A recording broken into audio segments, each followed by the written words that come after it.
Beneath a vast and starless sky, before the first dawn, the universe lay in silent expectancy. There was no sun, no moon, not even the faintest shimmer of starlight, only a deep and endless darkness, thick as velvet, stretching in all directions. In this primordial night, time itself seemed paused, as if the cosmos were holding its breath. Nothing moved, nothing spoke. Yet in that profound quiet, ancient voices have whispered of hidden beginnings. They tell of a time when out of nothing, something stirred, a gentle quivering in the void, a hint of a dawn yet to come. In the imaginations of our earliest ancestors, the birth of the cosmos was a mystical unfolding. Some spoke of an immense, motionless ocean of darkness, as if the world began as a boundless cosmic sea before any land or life.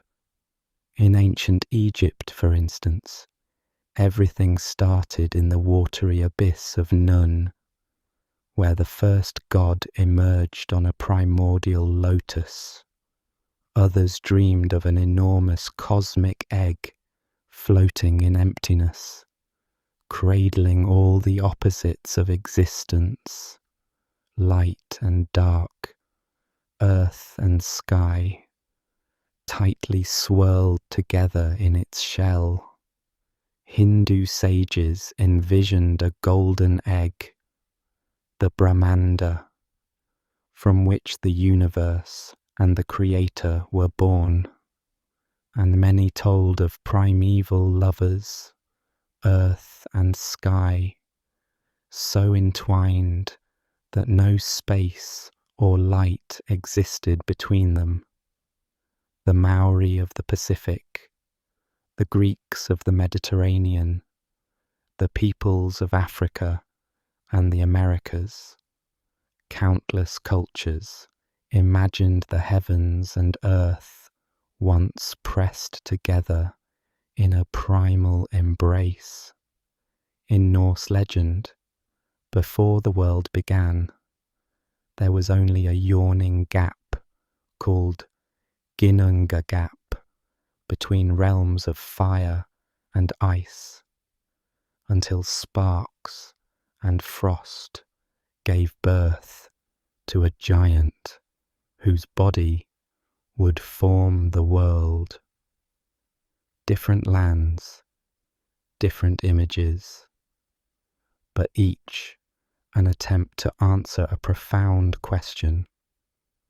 How did light and life emerge from the silence of the void? Picture for a moment that earliest of times. Nothing exists but a hush. No wind stirs.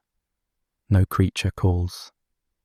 A heavy dark spans above and below, like an endless midnight with no stars.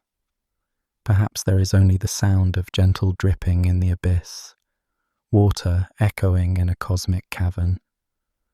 Or maybe, if you listen closely, you might hear the soft thrum of a giant heartbeat from within an egg, slow and steady. It is a scene of expectancy, of potential not yet realized. This is the blank canvas upon which the first stories of creation were painted, softly, slowly, with the colors of human wonder and awe. Across the world, under different skies, people looked up and felt both fear and fascination at the great unknown above. The sky could be a black void, glittering with distant lights, or a bright blue dome arching over the day. In either case, it inspired questions. How did it all come to be? Was the sky a god or a goddess, loving or wrathful? Was the earth their partner, pressed close in an eternal union? Or were they separated long ago to make space for the world? Perhaps, they thought, once there was only darkness until the sky and the earth were torn apart to let in the first light. Or perhaps a lonely creator floated on the waters and decided to form companions. Or a giant slumbered inside an egg until the moment was right to crack it open and shape the world. In those whispered myths and fireside tales, creation often begins gently. A petal unfolding, a dawn breaking, a shell cracking open. It is the transition from nothingness to something, from silence to the first sound, from darkness to the first light. And in that transition lies mystery and magic. Let us journey now into these old stories. We will drift back through the ages to hear how different peoples described the dawn of the cosmos. We start beneath those primordial skies, where a world awaited its first sunrise, and where earth and sky themselves were about to be pulled apart in the name of creation. In the dim beginnings of one ancient story, the world was confined by a loving couple.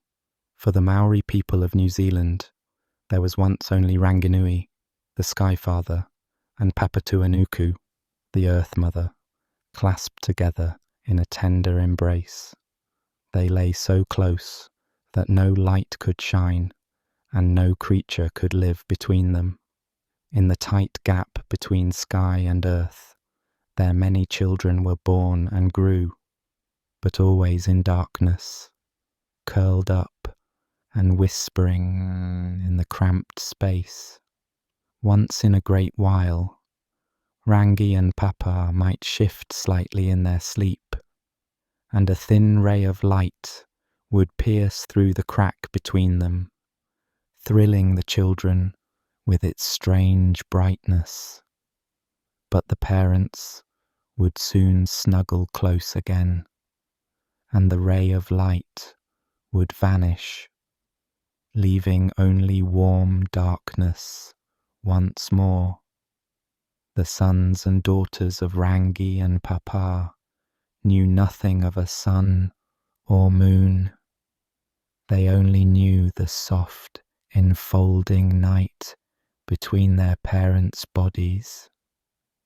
Though this eternal night was comforting like a womb, it was also stifling, a world without fresh air, without sky, without a dawn.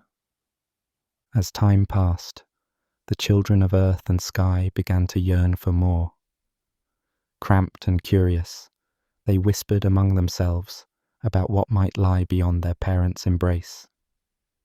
They wondered what it would be like to stand tall, to stretch their arms without bumping into Father Sky's chest or Mother Earth's back, to see things in clarity rather than only feel them in the dark. Their imaginations sparked, fed by those few tantalizing glimmers of light they had seen. The desire for open space and daylight grew strong, and so the siblings held counsel. In hushed voices, they debated how they might coax their parents apart. One brother, fierce and bold, argued that they must force their way into freedom, even if it caused pain. He was even willing to cleave their parents apart with weapons if necessary. Another gentler brother was horrified at that idea, pleading that they find a peaceful solution that would not harm their loving parents. Back and forth they talked, until at last they reached a resolution. They would try to carefully push Ranginui and Papatuanuku apart, just enough to let light and space in, without doing them harm. One by one, the children attempted the task. First, the strongest of the sons stepped forward. Bracing his shoulders against his Mother Earth and his feet against his Father Sky, he heaved with all his might. Muscles trembling, he pushed and pushed, trying to pry the two apart. But Rangi and Papa's bond was too strong. They would not be parted so easily. The son collapsed back, exhausted and dismayed. Next, another brother, one whose realm would someday be the oceans, tried a different approach. He transformed into the shape of a great fish and wriggled and swam in the small space, hoping to lever his parents apart with constant movement. But still, the embrace held firm. One sibling after another gave their effort, some with brute force, others with clever tricks, but each attempt failed. The parents clung even tighter, fearful of losing one another. Some of the children began to despair, wondering if it was impossible, or perhaps wrong, to tear their mother and father apart. At last, it was the turn of the forest god, Tani Mahuta. Tall, patient, and steadfast, Tani lay on his back between his mother and father, and paused, taking a deep breath in the darkness.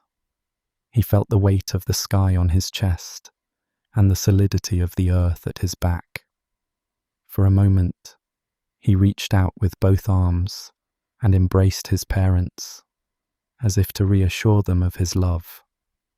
Then, slowly and firmly, Tane placed his feet against Ranginui's vast sky chest, and his shoulders against Papatuanuku's broad earth belly, drawing on all his strength and the strength of his siblings, who murmured encouragement.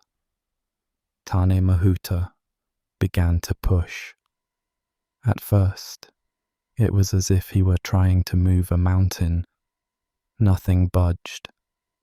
He gritted his teeth and pushed harder, his legs straining like the trunks of a giant tree, trying to lift the heavens.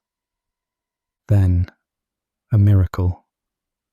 The embrace of Rangi and Papa began to loosen. A faint creaking sound echoed through the darkness as sky and earth, still clasping each other, started to drift apart by the smallest fraction. Tane redoubled his effort, legs burning with exertion. A single ray of light, thin as a needle, broke through the darkness. The first glimmer of dawn blue sky peeking in. Ranginui gasped in surprise, and Papatuanuku moaned in sorrow as their bodies began to separate. Encouraged by their parents' weakening grip, Tane pressed on, inch by inch, forcing them farther apart. The crack of light widened, spilling golden rays over the upturned faces of the children who had lived so long in blackness. Where once there had been only night, now the first blush of morning colour spread through the air. Finally, with a shuddering sigh that was part relief and part despair, Ranginui and Papatuanuku were torn from each other's arms. Father Sky was thrust high above, and Mother Earth lay below. Fresh wind rushed between them, and light, warm, dazzling, and new, flooded the world for the very first time.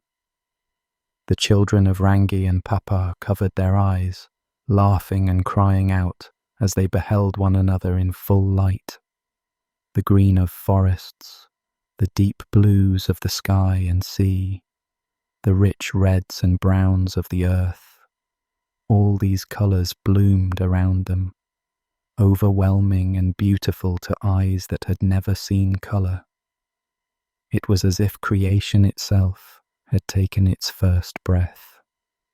In that moment, the world as we know it was born from darkness. What had been a cramped, shadowed hollow became an open, sunlit expanse. The Maori call this newfound realm Te Ao Marama, the world of light. The first day had dawned, yet with the joy of dawn came heartbreak as well. Rangi and Papa, once inseparable lovers, now found themselves forever apart after ages of holding one another close. As Sky Father drifted upward into his new place, he looked down upon his beloved earth and was overcome with sorrow. He began to cry. His tears fell in great drops through the air, the first rain, splashing onto the face of Mother Earth below. Papa felt those cold tears on her skin and understood his pain. Her own heart broke, and from her forests and valleys rose the first mist, a warm vapour of grief rising upward. Rangi's tears and Papa's mist met in mid-air as a gentle drizzle, a mingling of sadness even in their separation.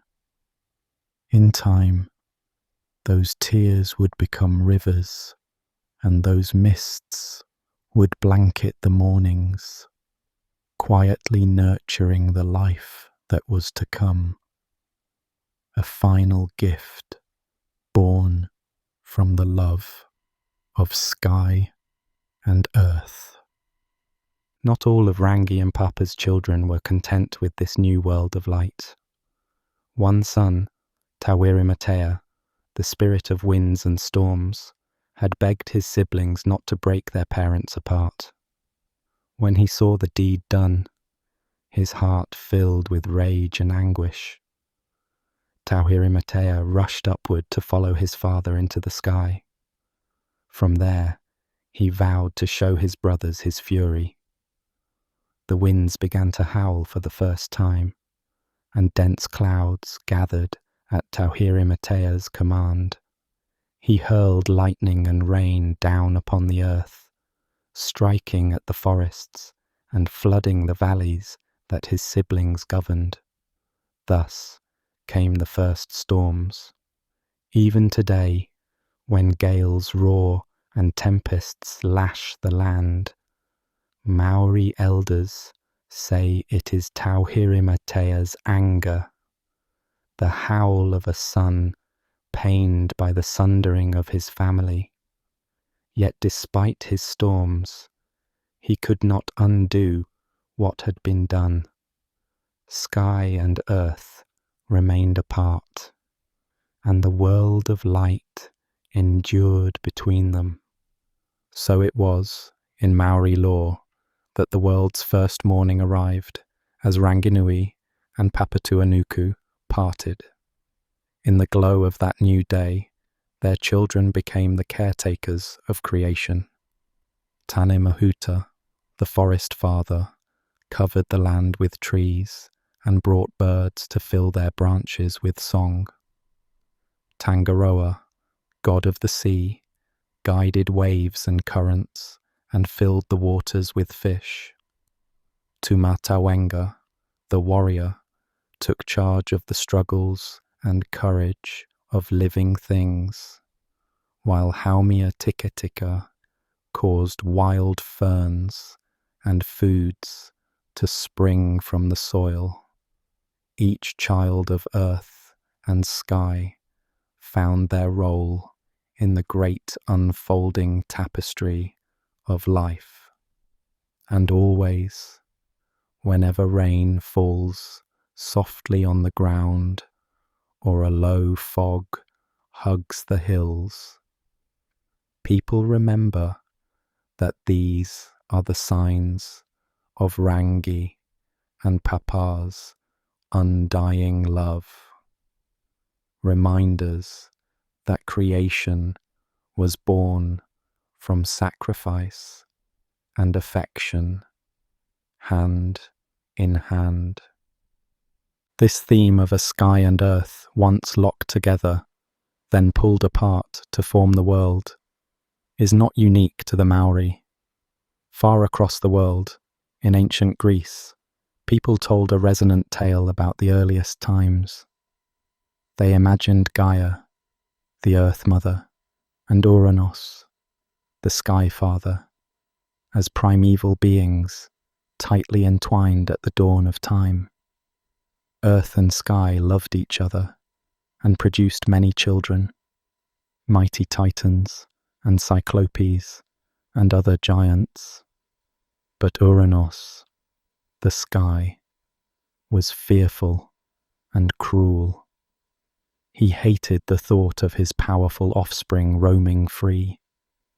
One by one, he forced them back into Gaia's womb, entombing them within the earth so they could not see the light of day. Gaia suffered terribly, swollen with unborn gods and monsters, and her heart was filled with pain and anger. Finally, Gaia could bear it no longer. In her anguish, she devised a plan to free her children and herself. From her rocky depths, she shaped a great flint sickle, a curved blade of stone, and asked if any of her sons would help her. Only the youngest, Cronus, bold and cunning, stepped forward. He agreed to confront his father for the sake of his mother and trapped siblings. So one night, as Uranos descended from the heavens to lie with Gaia, as he did every night, Cronus hid in ambush. When sky and earth met, Cronus leapt out with the flint sickle. In one swift, resolute motion, he slashed at his father.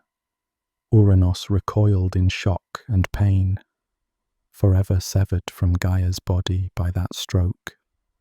The sky, wounded and astonished, drifted upward and away, and Gaia, at last free from Uranos's oppressive embrace, exhaled in relief.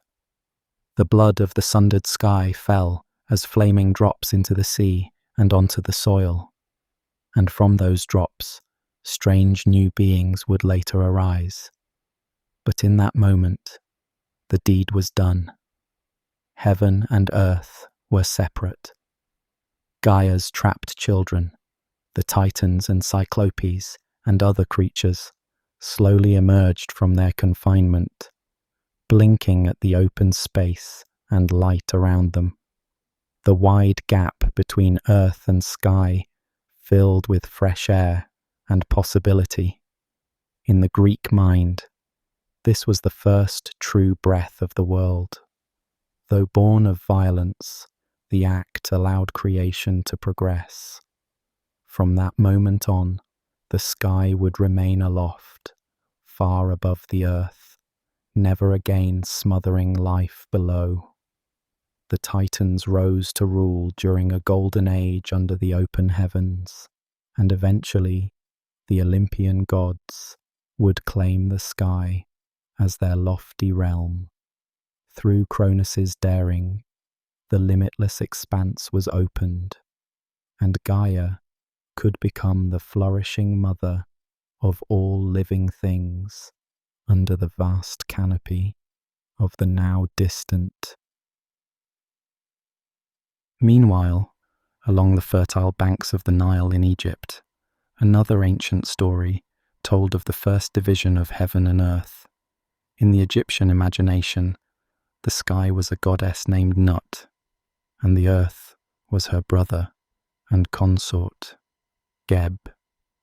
In the beginning, Nut and Geb were tangled together in a lover's embrace, just as Rangi and Papa had been, their passion so great that nothing could exist between them. Their union meant eternal night. No sun could shine, no winds could blow, for there was no gap for light or air. It is said that the sun god Ra, in other tellings, the creator, Atum, looked out at this scene of unending darkness and realized that if earth and sky remained forever joined, the world could never form. So Ra commanded Shu, the god of air, Nut and Geb's own father, to intervene.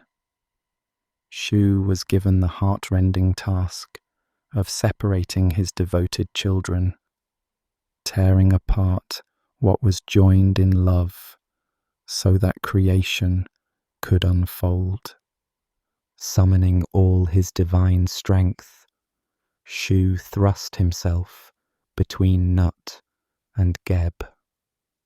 Gently but firmly, he planted his feet on Geb, the earth, and pushed up against Nut, the sky. Nut clung to her beloved as long as she could, stretching out her arms and legs. But Shu was relentless. Slowly, inevitably, Nut was borne away from Geb's embrace. Her body arched high above the earth, her toes and fingertips clinging to the horizons as she was lifted. In this way, she became the great canopy of the heavens. The ancient Egyptians later painted Nut as a magnificent goddess arching over the world. Her skin a deep blue-black like the night sky, and across it countless stars glittered as though jewels were embedded in her flesh. Far below, Geb lay in anguish. He reached up toward his wife, but he could not touch her. In Egyptian art, Geb was often shown lying down with one knee bent, an expression of longing and green skin covered in plants, for he became the verdant earth, rich with life, yet longing for his sky goddess. The moment Nut and Geb were pulled apart, the stagnant darkness was broken. Shu held the space between them, the first breath of air, filling the gap with the possibility of life. Immediately, the sun began its first journey across the newly made sky. Brilliant light flooded over Geb, drying the tears he shed as he watched Nut's dazzling form rise away. Nut's star-strewn body now spanned the sky, a shimmering arch above her beloved. Though forever separated, the love between earth and sky endured in subtle ways. The Egyptians said that each dawn, Nut, the sky, gives birth to the sun, allowing the bright god Ra to sail across her belly in his golden boat. And each dusk, Nut swallows the sun, taking him into her dark, starry body for the night, only to birth him again by morning. In this daily cycle, they saw a sign of Nut and Geb's connection. Though apart, they shared the sun between them, as parents might share the care of a child. Through these rhythms of day and night, the separated lovers stayed linked, their story written in every sunrise and sunset. With Nut held aloft and Geb below, the ordered world could now unfold. What had been a motionless night became a dynamic scene. The sky goddess arched overhead, the earth god fertile beneath, and between them, the space where birds could fly and humans could breathe. The Egyptians believed this primal separation was a necessary act of Ma'at, the establishment of divine order. Before it, there was only the endless water of chaos and a starless dark. After it, there was structure, heaven above, earth below, and air in between, the fundamental division that allowed all other things to come into existence. From the separation of Nut and Geb sprang forth the rest of creation, the Nile's flowing waters and its lotus blossoms, the animals roaming the land, and human beings who would live and worship under Nut's gracious sky. And so, in Egypt, as in other lands, the first act of creation was to lift the heavens apart from the earth, transforming infinite night into a universe where life and light could flourish. From the Maori forests and the Greek mountains to the banks of the Nile, the old stories agree. In the dawn of everything, earth and sky had to part. Love and longing, darkness and light, these dualities swirl through the tales, showing that creation was as much an emotional event as a physical one. In each story, there is sadness in separation and joy in illumination, the tearful rain of Ranginui, the sigh of Gaia's relief, the arching desperation of Geb. These are intimate emotions woven into cosmic events. Yet from that heartbreak comes a greater harmony, a spacious world where life can thrive. As the sky arches high and the earth lies wide below, we live in the gift of that primordial divide. The very air we breathe and the light we see, say the myths, were won for us by the sundering of an ancient embrace. Indeed, this motif of heaven and earth as a primordial couple, separated to create the world, echoes in many cultures beyond these. The ancient Sumerians said that An, the Sky Father, and Ki, the Earth Mother, were once united until their son Enlil, the divine wind, forced them apart, filling the space with the first breath of life. In the sacred hymns of India, too, creation began when the joined heaven and earth were pulled asunder, making room for all life to emerge. Time and again, early peoples imagined that the brilliant dome above and the solid ground below were not always apart, that in the beginning, a dramatic sundering of an original union set in motion everything that followed. Not all creation stories begin with a loving pair or a gentle separation. In some traditions, the universe starts as a solitary mystery, an egg of chaos waiting to crack open. Far to the east in ancient China, people told the tale of Pangu, the giant who shaped the world. In the beginning, so this story goes, there was no earth and no sky, no gods or mortals, only an enormous black egg floating in the void.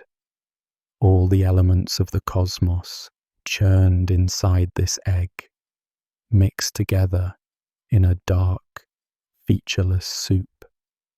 Opposites that would later define everything, light and dark, hot and cold, soft and hard, were all fused in that silent chaos.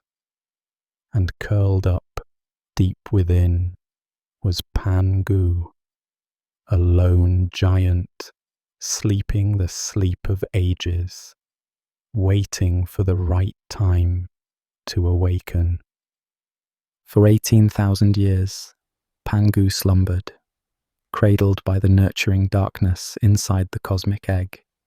In that timeless sleep, the world to be slowly gestated around him.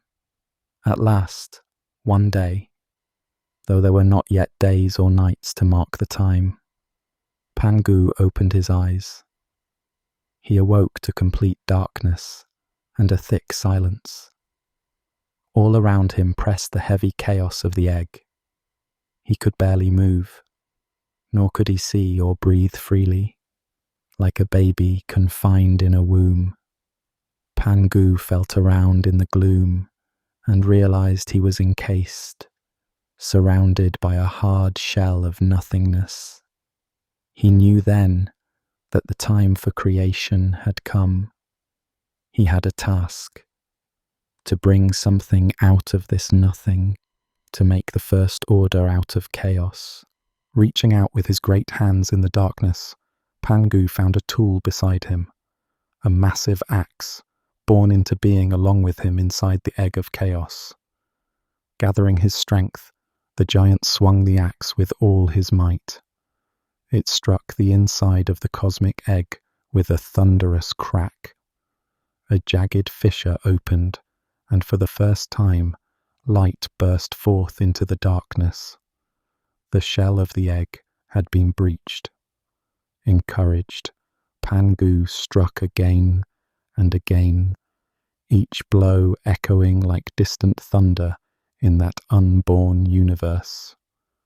The egg shuddered and split further until, with one final mighty blow, it broke clean in two. In that instant, all that was mixed within the egg began to separate. The lighter, clearer parts of the chaos, everything bright and pure, drifted upward, becoming the high heavens. The heavier, denser elements, everything dark and murky, sank downward, forming the solid earth. What had once been a swirling blur of all things became two distinct realms, above and below, sky and earth, yang and yin. But they were newborn and unstable.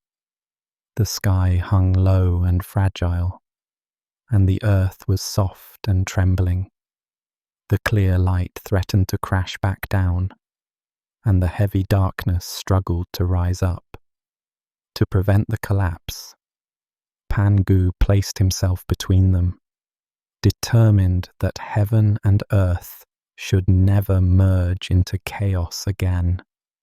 With arms upraised to support the sky and feet planted firmly on the nascent earth, Pangu became a living pillar, holding the two apart.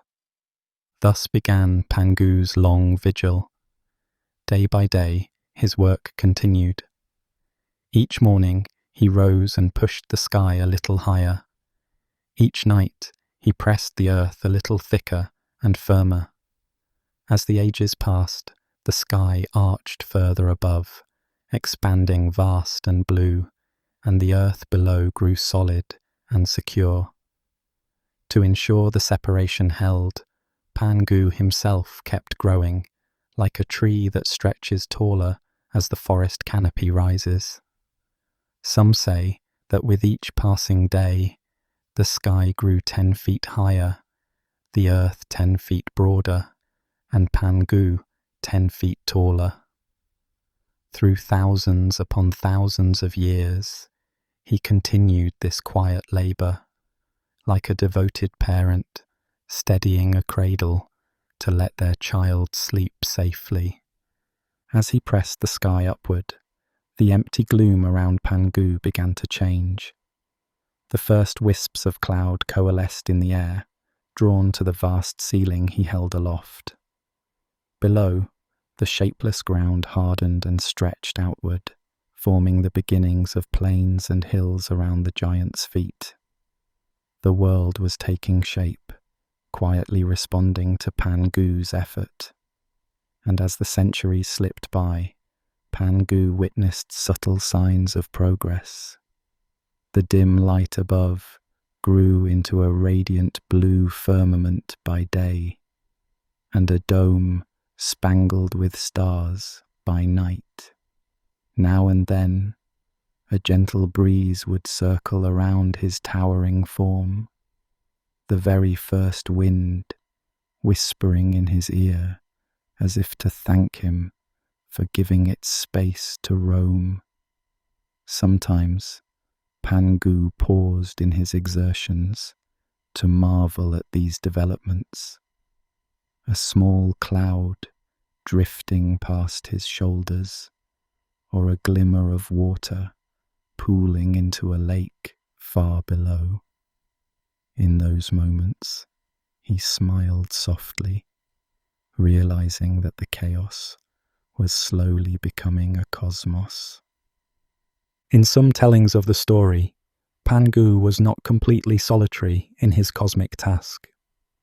It is said that 4 mythical beasts took pity on the giant and emerged to aid him: the turtle, the phoenix, the dragon, and the Killeen. The great turtle swam beneath the forming earth and bore up part of its weight upon its broad shell, helping to stabilize the land. The fiery phoenix flew at Pangu's side, its radiant plumage bringing light and hope during the long epochs of work. The mighty dragon coiled around the edges of the world, its sinuous body bracing the sky and its breath becoming clouds and rain, binding heaven and earth with moisture. And the gentle Killeen, a wondrous creature with the body of a deer, the tail of an ox, and the scales of a fish, stood guard by Pangu's feet, symbolizing the purity and goodness of the emerging world. With their silent companionship and strength, Pangu persevered even as eons passed. He knew then that he was not truly alone. Eventually, the sky was tall and strong enough to hold its own weight, and the earth was broad and firm beneath it. For the first time, Pangu sensed that the heavens stayed aloft without his hands, and the ground was solid underfoot without his support. Seeing that his work was complete, the giant felt a deep contentment. He had given form to chaos and created a stable world. His tremendous purpose fulfilled, Pangu was finally weary. After standing between heaven and earth for countless centuries, he gently laid down to rest upon the newly formed land. His gigantic body stretched across mountains and valleys as he closed his eyes in peace. A hush fell over the world, as even the wind stilled, as if honoring the moment. Pangu's breathing slowed and then ceased. The first and only being drifted into eternal sleep, dying so that the world could truly live.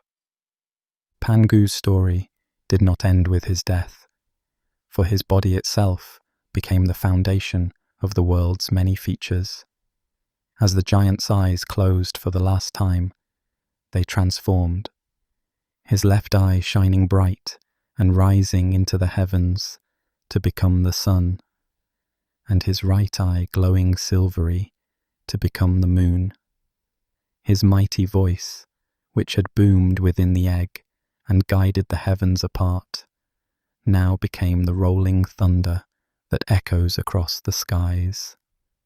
His final breath emerged as a gentle breeze, and then a roaring gust. the first winds that ever blew over the land. From Pangu's vast body, all the elements of nature were born. His head and robust limbs turned into the towering mountains and high plateaus, forming the bones of the earth. His flesh became the rich soil, dark and fertile, where plants would one day take root. His flowing blood formed winding rivers and shimmering streams, coursing through the land to the great oceans made from his sweat and tears. From his thick black hair and long beard, the vegetation of the world sprang forth. Forests of trees, grasses of the plains, flowers of every colour, all growing upward toward the sun. His bones and teeth hardened into gleaming minerals and rocks. The metals and jewels buried in the ground. Even his sweat fell as rain to nourish the world, and his tears, it is said, became sparkling springs and clear ponds, giving sweet water to the living things that would come. So complete was Pangu's gift that nothing was left untouched. The very stars in the night sky are said to be sparks from his eyes and bits of his soul, glowing embers of the giant scattered across the heavens to light the darkness. And even the tiniest creatures that had lived on him, the little lice and fleas in his fur, were carried off by the wind and transformed by the new air. They became the animals of the world, spreading out across the land. Birds taking flight into the sky, fish swimming in the seas, and all the beasts of the forests and fields springing forth to roam the earth. In this way, from the body of Pangu came the vast tapestry of life. Where once there was a formless void, now there was a splendid universe. The sky arced above, glittering with the sun by day and the moon and stars by night. The earth lay below, solid and teeming with mountains and rivers, plants and living creatures. The winds blew, the thunder roared, the rain fell, all the natural processes working in harmony, each born from a part of Pangu. The Chinese myth of Pangu portrays creation not as a quick moment, but as a long, patient labour and a great sacrifice. Pangu devoted his entire existence to separating and shaping the cosmos, and then, in the end, gave all of himself to become its myriad aspects. For those who told this story in ancient China, the very world they walked upon was the body of a once living being, and every breeze that brushed their cheek or ray of sunlight that warmed their skin was a reminder of Pangu's spirit.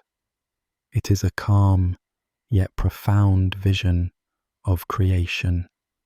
No war among gods, no violent struggle, just a single benevolent giant steadily carving order out of chaos, and finally laying down to become one with the world he had made.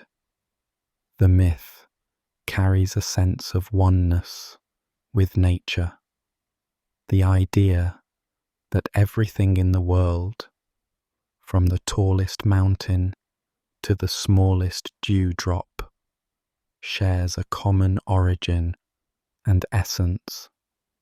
The sky and earth, though separate, remain intrinsically linked, kept in balance by the memory of Pangu's towering presence between them.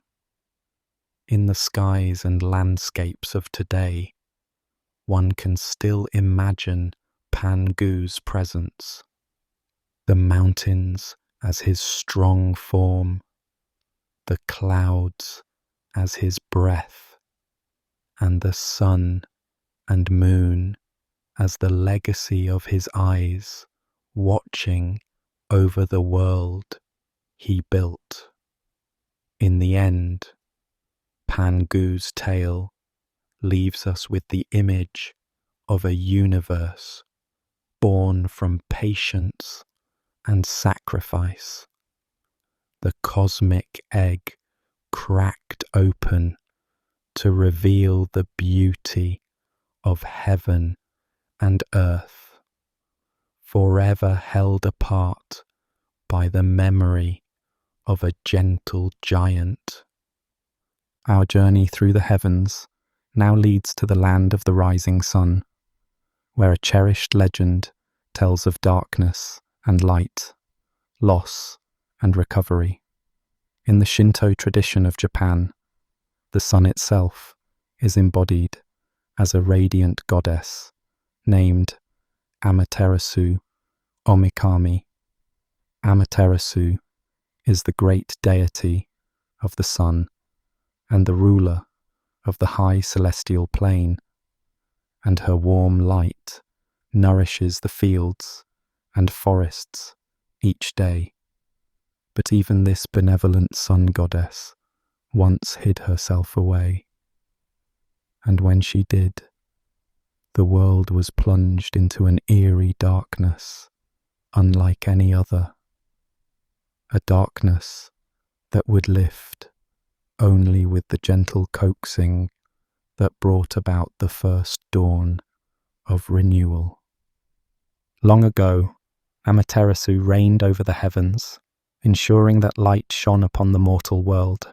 She had a younger brother named Susanoo, the god of storms and seas, whose temper was as turbulent as the winds he controlled. Susanoo was often restless and unruly, bringing chaos wherever he went. One fateful day, Susanoo's mischief and anger crossed a terrible line. In a fit of spite against his sister, he rampaged through Amaterasu's sacred lands, destroying rice fields and defiling her sanctuaries. In one infamous incident, he threw the carcass of a heavenly horse, one of Amaterasu's treasured animals, into her weaving hall, shattering her loom and terrifying her handmaidens. This desecration horrified and deeply offended Amaterasu. Her heart thundered with a mix of anger, shame, and sorrow at her brother's outrageous behavior. Overwhelmed by grief and disgust, Amaterasu decided to withdraw from the world. She fled from Susanoo's violence, seeking refuge and isolation. In the heavens was a sacred cave called Amano-Iwato, the Cave of the Sun. With heavy despair weighing on her, Amaterasu crept into the cold, dark cavern. She rolled a massive boulder across its entrance, sealing herself inside. In that instant, the light of the sun vanished from the world. Day instantly turned to night. A thick darkness fell over both heaven and earth, for no sunlight remained to illuminate the sky. Though the pale moon and stars eventually emerged, their gentle glow was cold comfort and could not replace Amaterasu's warm radiance. Under their dim light, crops failed to grow, and an unnatural chill settled over the land. The consequences of Amaterasu's seclusion were immediate and dire. Without her glow, the world grew cold and bleak. Green fields faded and turned grey in perpetual twilight. Flowers closed and would not open, as if mourning the sun's disappearance. Human beings, who relied on sunlight for life and joy, were left bewildered and afraid. They stumbled through an endless night, looking up in confusion and despair at a sky with no sun. Panicked villagers lit bonfires at noon to push back the gloom and prayed desperately for the sun's return. Mothers comforted their frightened children as best they could, whispering that Amaterasu would come back soon, even as their own voices trembled with doubt. All the while, evil spirits began to stir in the shadows. In the absence of Amaterasu's brilliant gaze, malevolent beings felt emboldened. Mischievous yokai and dark apparitions crept out of hiding, causing havoc and misfortune among the people. The harmony of the world was breaking down. It seemed as if creation itself might wither if the sun did not return. This was truly a cosmic crisis. The loss of day, the vanishing of hope. Desperate to restore balance, the other kami, gods and spirits, convened a grand council outside the sealed cave of heaven. In the murky half-light of flickering torches, they gathered along the river of heaven, faces drawn with worry. They knew they had to lure Amaterasu out, but how could they persuade the grieving sun goddess to emerge? They tried calling out pleas and promises. One by one, gods shouted into the cave that the world needed her, that her brother had been punished, that all would be well if only she returned. Inside, Amaterasu heard their voices echo off the stone walls, but she remained unmoved. Hurt and angry, she was determined to stay hidden. So the assembled kami devised a clever plan. If begging would not work, perhaps curiosity might. First, they took a bronze mirror, large, round, and polished to a high shine, and hung it from the branches of a beautiful sakaki tree just outside the cave entrance. Next to it, they hung long strings of magatama beads, those curved jewels sacred to the gods, so that they clinked softly and shone in the firelight. They positioned the mirror so that it faced the cave's mouth, ready to catch any hint of light that might peek out. Then they set roosters at the cave opening, hoping that at the right moment their crowing would announce the coming of dawn. Finally, for the centerpiece of their plan, the gods prepared an enticing performance. Among the crowd was Ama no Uzume, the goddess of dawn, mirth, and dance. She was known for her merry heart and quick wit. Stepping forward, Uzume turned over an empty washtub to use as a drum and stage. She climbed atop this tub right in front of the cave's great stone door. With a deep breath, she began to dance. At first, her movements were slow and deliberate. She tapped out a steady rhythm on the wooden tub with her feet. The other gods started to beat drums and clap along gently. Then Uzume's dance grew more energetic and uninhibited. She twirled and hopped, swinging her arms and stamping her feet in a wild, exaggerated manner. She let down her long hair, and it whipped about as she moved. The watching gods began to smile and chuckle. It was a ludicrous and joyful sight, this dignified goddess suddenly performing like a comedic dancer at a festival. Uzume took it further. She started shouting playful, bawdy jokes and singing absurd songs at the top of her lungs. The gods couldn't contain their laughter. Laughter, true, deep laughter, rang out across the high plain of heaven for the first time since Amaterasu had hidden herself. Encouraged, Uzume spun faster, and in a final act of audacity, she loosened her robes until they fell away, leaving her dancing in nothing but delight and silliness. The assembly of gods roared with laughter at this outrageous, gleeful spectacle. Thunder deities slapped their knees in mirth, and even solemn moon god Tsukuyomi stifled a grin. The roosters, roused by the clamour, flapped their wings and crowed loudly, as if dawn were breaking that very moment. The whole scene outside the cave became one of uproarious celebration. Inside the cavern of heaven, Amaterasu heard something she had not expected. The muffled echoes of singing, drumming, and most startling of all, joyous laughter. She sat in the darkness, puzzled. How could the gods be laughing at a time like this? How could there be merriment when her light was gone and the world was in shadow?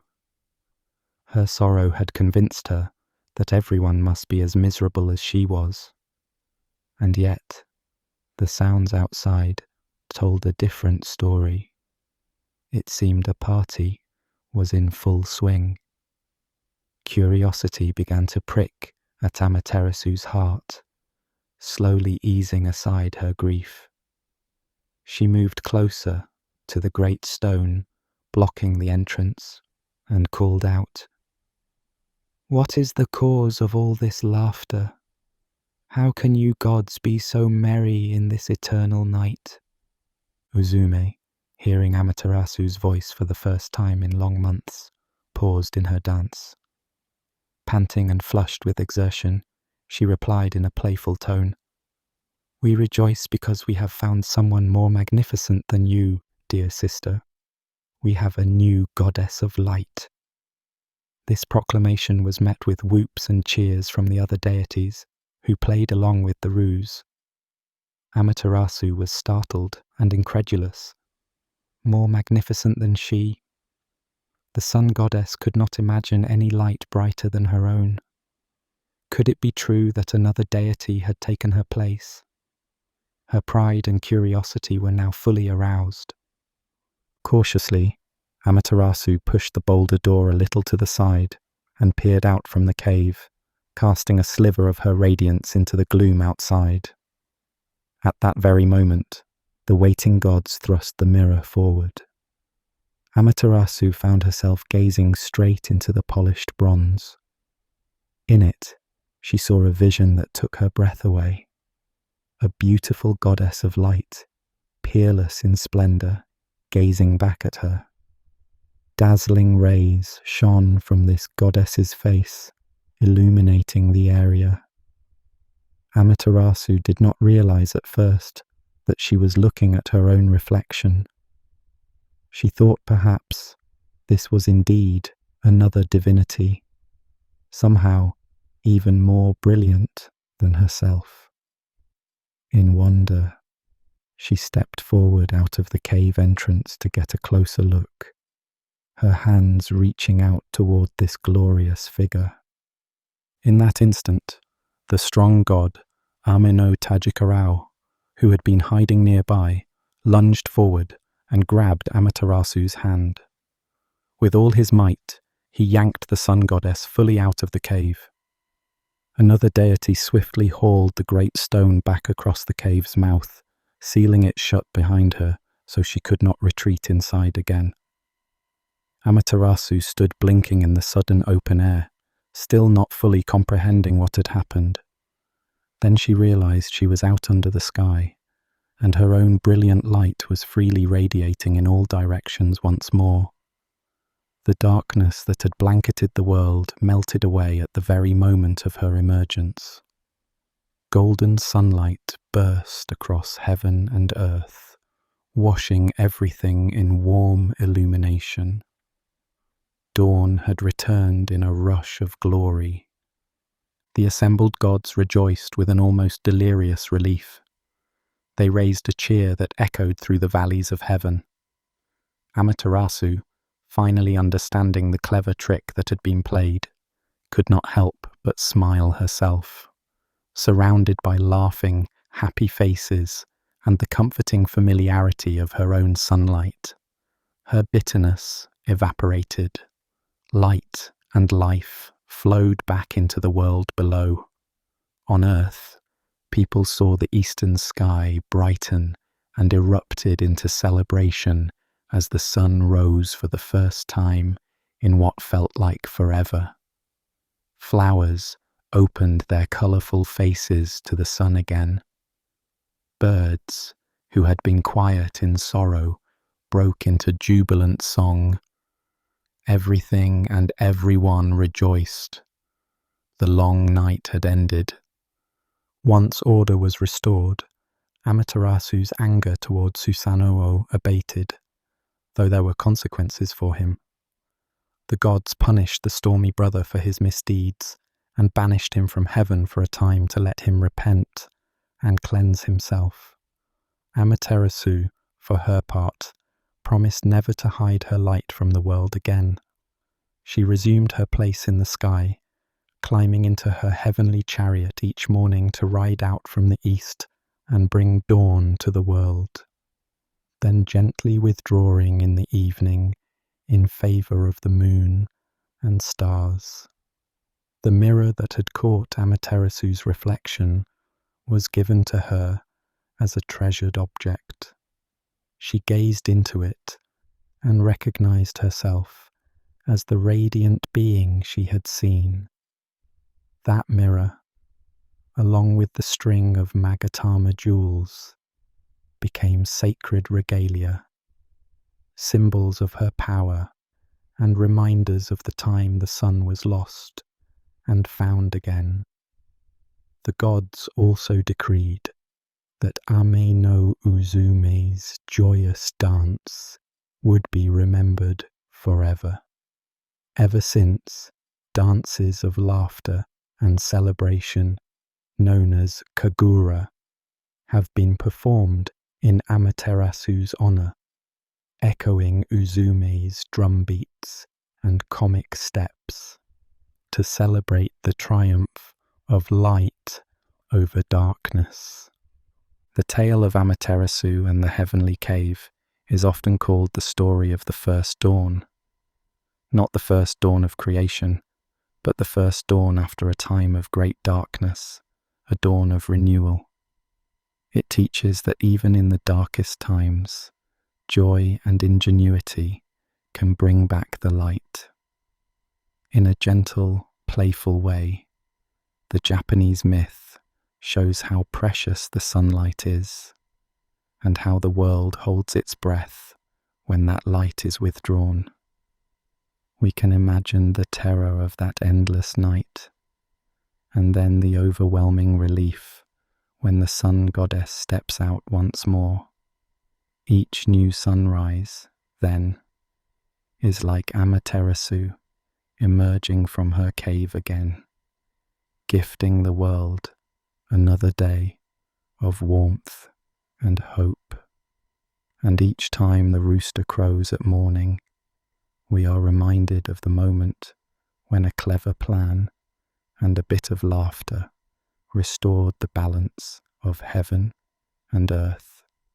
Night falls softly over the desert, and countless stars blink awake in the velvety dark. In the vast open lands of the Navajo people, the glittering sky itself tells a story of how the stars found their places in the heavens. In the beginning, it is said, the night sky was a pure, black canvas, waiting to be filled.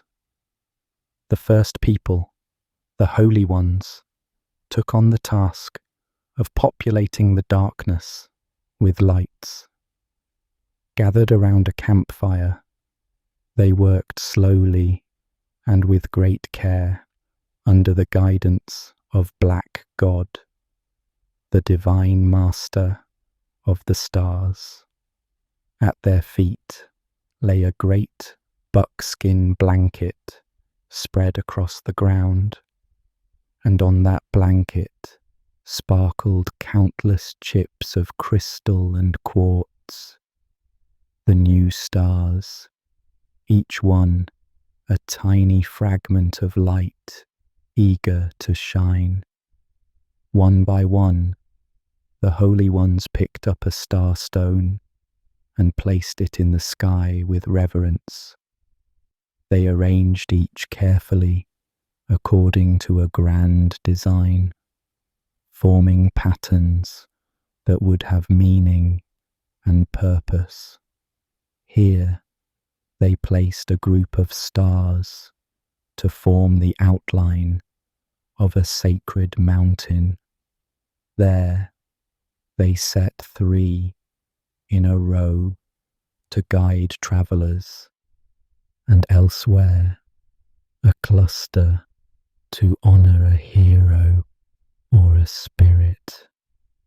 It was quiet, delicate work, requiring much time and thought, for the design of the heavens was intricate and full of significance. Watching nearby was Coyote, the clever trickster. Coyote was not a holy person like the others. He was a wanderer, a mischief maker, and sometimes a friend, but always unpredictable. He sat and observed as star after star was gingerly lifted and set into the sky. To Coyote, this process seemed unbearably slow. His sharp eyes followed the Holy One's meticulous movements, and he grew increasingly restless. Why should it take so long to do something so simple as placing all those stars? He thought. The night dragged on, and still only a portion of the sky was dotted with lights. He saw the careful deliberation on each placement, and it annoyed him. Being impulsive by nature, Coyote finally decided he could not watch this tedious activity any longer. He would speed things up in his own way. The Holy Ones continued their careful work, unaware of Coyote's growing impatience. One of the first people was gently setting a particularly bright star at the north of the sky, a special star that would remain fixed to guide all directions. Others were in the midst of forming the outline of a great guardian figure out of a line of stars, what some might recognize as a giant or a bear. They were deeply absorbed in their task. At that moment, Coyote sprang to his feet and bounded to the blanket of stars. With a sudden, mischievous swipe, he grabbed up a corner of the blanket in his jaws. Before the Holy Ones could react, Coyote gave it a mighty yank upward. All at once, a cascade of stars flew up into the sky. Thousands of the tiny sparkling stones were flung randomly across the firmament. For an instant, it was as if the black sky were a canvas, and a careless painter had splattered glowing paint everywhere. Bright stars that were meant to be carefully placed, constellations, went flying off course. The Holy Ones gasped in shock. Some stars landed where intended, but countless others stuck wherever they happened to fall, utterly without pattern or plan. A great swath of them scattered across the middle of the sky in a haphazard band, thick with densely packed stars in some places, and sparse in others. It looked as if someone had spilled a huge bucket of glowing dust across the heavens. The Navajo call this broad, glittering trail of stars Yikaistahi, the that which awaits the dawn, but many know it as the Milky Way, arching across the night. For a heartbeat, there was silence around the campfire as everyone stared up, stunned by the sudden change. Then the air was filled with the dismayed cries of the first people. "Coyote, what have you done?" one shouted. "Our careful work, ruined," wailed another. The previously calm gathering was now in chaos, much like the sky above. Black God, the slow and patient deity who carried the pouch of stars, turned to confront Coyote.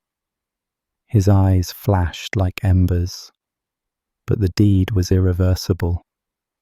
The stars were already stuck onto the fabric of the sky, twinkling innocently in their new, random positions. Coyote sat nearby with his ears perked and tongue lolling, looking somewhat pleased with himself. "There," he barked. "Now the job is finished. The sky is full of stars, and it didn't take all night." He saw the Holy One's faces of anger and regret, and added, not so helpfully, "It's better this way. More stars, faster." But the Holy Ones did not agree. In their view, Coyote had thrown the beautiful order they were creating into disarray. The patterns that were meant to guide and teach were now mingled with the jumble of meaningless dots. Black God sadly shook his head. True, the sky was now full of stars, far more than before, but their careful plan was lost among the clutter. Still, what was done could not be undone. The first people set about making the best of it. They quickly went to work magically fixing each star in its place, to be sure they would not fall back down or move further out of position. The outline of the great guardian figure was adjusted and still discernible, and some key constellations remained where they intended, but many of the stars that Coyote had flung were simply left where they landed, forever out of arrangement. The Holy Ones had no choice but to accept this new, crowded sky. Turning back to Coyote, the Holy Ones scolded him sternly. In some Navajo tellings, they also decree that because of Coyote's impatience and meddling, a certain balance in the world would forever be broken. Before, they had been discussing whether humans might live forever or die. Coyote's rash act settled the issue in favor of death. Just as those scattered stars could never be retrieved and set carefully again, lives too would be fleeting and could not be reclaimed once lost. Upon hearing this judgment, Coyote's smug expression faltered. He had not foreseen such grave consequences. With a flick of his tail and a guilty shrug, Coyote slunk away into the darkness, leaving the deities to repair what they could of the starry design. Despite the disorder, the night sky had become breathtaking in its own way. The Milky Way shimmered like a wide river of light flowing across the heavens. The planned constellations shone proudly, each in its corner of the sky, while all around them the extra stars twinkled playfully. The Navajo people would come to interpret this sight in their own way. They saw that broad band of stars as a path of the spirits, guiding souls on their journey, or perhaps as a reminder of the whimsical way the world can sometimes come to be. The story is often told to children with a smile, how Coyote, in his impatience, tossed the stars and created both a mess and a kind of beauty. It serves as a gentle lesson that even a trickster's shortcut can yield unintended results, and that the order of the world is precious. Ever since that night, according to Navajo lore, the stars have remained fixed in the positions where they ended up. On clear nights, when one lies on the desert sand and looks up, one can still pick out the original constellations that the Holy Ones placed long ago. Here, a line of stars that form a hunter or a flock of birds, and there a cluster that marks the seasons. But one also sees the Milky Way, a gleaming band that spills across the sky, full of stars with no apparent pattern. That is Coyote's handiwork, the result of a playful impulse. And interestingly, it is often the most striking feature of the night. The Navajo thus embrace the sky as a blend of both careful order and spontaneous art. In their tradition, the Milky Way's chaotic sparkle is not just a cosmic accident, but a vital part of the beauty above. A reminder that the universe has both design and surprise. Under that spangled canopy of sky, our journey through these mythical heavens comes to a gentle pause. We have wandered from the primal darkness, through the first sunrise, and into the star-strewn night. We have listened to tales of how the world began and how the lights of the sky were placed, each story a glimmer of human wonder, trying to illuminate the great unknown. The loving separation of earth and sky, the cosmic giant's sacrifice, the sun goddess's return, and the trickster's starry prank.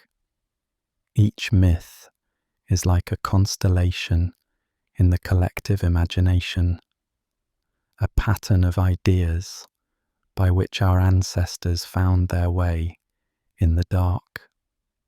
As we lie beneath the same heavens that guided the ancients, we might feel the echo of their stories around us. The sky above is no longer just cold and empty. It is alive with narrative. The stars are no longer just distant suns. They are the tears of a god, or the sparks of a giant, or the playful scatter of a coyote's toss. The night is not so lonely, knowing it is filled with the laughter, dreams, and even the sorrows of those who came before us. Our exploration is not over, far from it. We have reached merely a resting point in an endless voyage. The cosmos is vast, and its stories are countless. In the distance, beyond the edge of this night, more mythical tales await us, among the planets and stars, among dawns and twilights, yet untold. But those are stories for another time. For now, we linger under this quiet sky, letting the magic of these ancient tales settle in our hearts. The embers of creation myth glow softly in the dark above, like the Milky Way on a clear night. When we continue our journey, we will stir those embers and watch new sparks of myth and meaning rise into the heavens of antiquity. Until then, in this peaceful moment, we rest under the eternal sky, grateful, humbled, and filled with wonder at the myriad tales woven into the stars. Under a moonless night sky, a gentle hush falls over the world. Above, countless stars glimmer softly, like distant lanterns guiding the way through darkness. The air is cool and still. In this quiet, boundless moment, the heavens open before us, revealing ancient stories written in starlight. Each constellation, each shimmering point, holds a tale of love, of courage, of mystery. And so, under the starlit sky, our journey continues through the celestial legends of old. In the east, spanning the sky like a river of light, flows the Milky Way. The ancients called it the Celestial River. If you follow its luminous path, you might find two particularly bright stars separated by its silvery current. They are Vega and Altair, shining from opposite banks of this heavenly river. For generations, people in East Asia have looked up at these stars on summer nights and told a story of two lovers, forever drawn to each other, but kept apart by fate. They say that long ago, in the celestial realms, there lived a weaver maiden named Jinu. She was the daughter of the Sky Emperor, and she spent her days weaving bright, beautiful patterns into the clouds and the very fabric of the heavens. Her skill was unmatched. The robes of the gods and the hues of the sunset were all woven on her loom. Yet, for all her talent and the splendor around her, Jinu felt lonely. Day after day, she sat at her loom by the banks of the great silver river that flowed through the sky, creating shimmering cloths of starlight, with no companion but the gentle breeze and the softly flowing river of stars.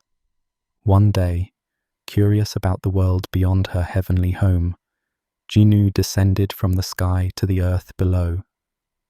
There, in the green fields near a quiet river, she met a young man named Niulang, a humble cowherd. Niulang was kind and hard-working. He had a gentle heart and cared deeply for his oxen, treating them as friends. When he saw the maiden by the water's edge, he was struck by her grace and warmth. Jinu, too, felt an immediate kinship with Niulang, whose honest eyes and kind smile made her feel at ease. For a while, Jinu did not reveal her divine identity, and Niulang simply knew her as a lovely maiden from a far-off place. The two spent days together beneath wide skies and nights under the glittering stars. Niulang showed her his simple world. He taught her how to tend the cows, how to find constellations in the night sky, and how to appreciate the quiet wonder of each sunrise. Jinu, in turn, shared gentle songs and ancient stories, and though she never said so outright, the magic in her voice hinted at her celestial nature. With each passing day, they fell more deeply in love, their laughter mingling like music in the summer air. In each other's company, they found joy and contentment that neither had known before. In time, Jinu and Niulang married and made a life together on Earth. They built a small, cozy home by Niulang's favourite meadow. In the mornings, Jinu wove cloth on a simple loom by the doorway, creating fabrics that seemed to glow with the colours of dawn, a hint of her heavenly craft. Niulang would guide his cattle to the best pastures and return by midday, carrying fresh water from the stream or armfuls of wildflowers for Jinu. Their love was tender and true, and soon they were blessed with two children, a boy and a girl, who brought even more light into their lives. In the evenings, as the children played and laughter echoed under the twilight sky, Niulang and Jinu would often sit together hands clasped, watching the first stars appear. Those were days of perfect peace and quiet happiness. But the lovers' joy did not go unnoticed in the heavens. High above, in the jade palace of the Sky Emperor, Jinu's absence had been discovered. The Sky Emperor, her father, had always expected Jinu to devote her life to weaving the celestial robes, and he had even promised her hand to a suitor of the heavens. When he learned that his daughter had not only left her post, but also married a mortal, he was filled with disapproval. The rules of heaven were strict. A goddess could not live permanently in the mortal realm, nor could she marry a human without the heavens' consent. Jinu's mother, the Queen of Heaven, was especially furious at the thought that her divine daughter had settled for a life on earth. She resolved that Jinu must return to the sky at once, and that this improper union must end. In a swirl of storm clouds and a roar of celestial thunder, the Queen of Heaven descended to the earth to reclaim her daughter. Jinu heard the thunder and knew in her heart that it was a summons she could not ignore. With tears in her eyes, she embraced Niulang and their children, wishing with all her being that she could stay. Before Niulang could fully understand what was happening, the Queen's powerful presence pulled Jinu upward. In an instant, the Weaver Maiden was swept into the sky, disappearing from the earthly home she had come to love. Niulang was heartbroken and desperate. He clutched at the empty air where moments before his wife had stood. The children began to cry, calling out for their mother. Determined not to lose Jinu forever, Niulang placed his two little ones into baskets, which he hung on a strong yoke. With the help of an old ox, an ox that, unbeknownst to Niulang, was a celestial being itself who had come to earth, Niulang lifted the yoke onto his shoulders. The faithful ox, which Niulang had cared for so kindly, spoke with a human voice and told Niulang that if he killed it and draped its hide over himself, he would be able to ascend to heaven to find Jinu. Niulang was torn at the thought of harming his beloved companion, but the creature insisted, sacrificing itself so that Niulang could pursue his love. With great sorrow and gratitude, Niulang did as the ox instructed. Draped in the magic ox hide and carrying his children with him, Niulang was borne aloft, rising higher and higher off the ground, chasing after the trail of heavenly light that Jinu had left behind. Niulang's devotion was so strong and his love so pure that he and the children nearly caught up to Jinu in the sky. The Queen of Heaven, seeing the mortal and his two small children ascending, was enraged by his defiance and by the thought of her daughter remaining with the human. In fury, she pulled a glittering hairpin from her hair and with a sweeping motion slashed it across the sky. Instantly, the heavens answered her gesture. A tremendous river of stars poured forth, wide and deep, forming a shimmering band that separated Niulang and Jinu. This was the heavenly river, the Milky Way, a barrier no mortal could cross. On one side of the suddenly formed river, Niulang stood with their children on his shoulders, and on the other side, Jinu wept with empty arms, reaching out toward them. Their separation was devastating. The cries of Jinu and the children echoed through the heavens. Even the Sky Emperor's heart was moved by the pain of his daughter and her family. Niulang, now transformed into the star Altair, gazed across the great river of stars at Jinu, who shone as the star Vega. Despite the great distance, their love endured. Jinu's tears sparkled as they fell into the river of stars, and Niulang's outstretched hands yearned across the cosmic waters. For a long time, the two lovers could do nothing but look at each other from afar, glowing faintly in the night sky. 2 points of light, forever linked by their hearts, but unable to touch. Seeing this, the other gods and spirits of heaven grew sorrowful. They had rarely witnessed such love and devotion between two beings of different worlds. Even the magpies, the birds known for their joy and chattering, fell silent as they watched the weaver girl and the cowherd star forever apart. Taking pity on the couple, the magpies of the earth decided to help.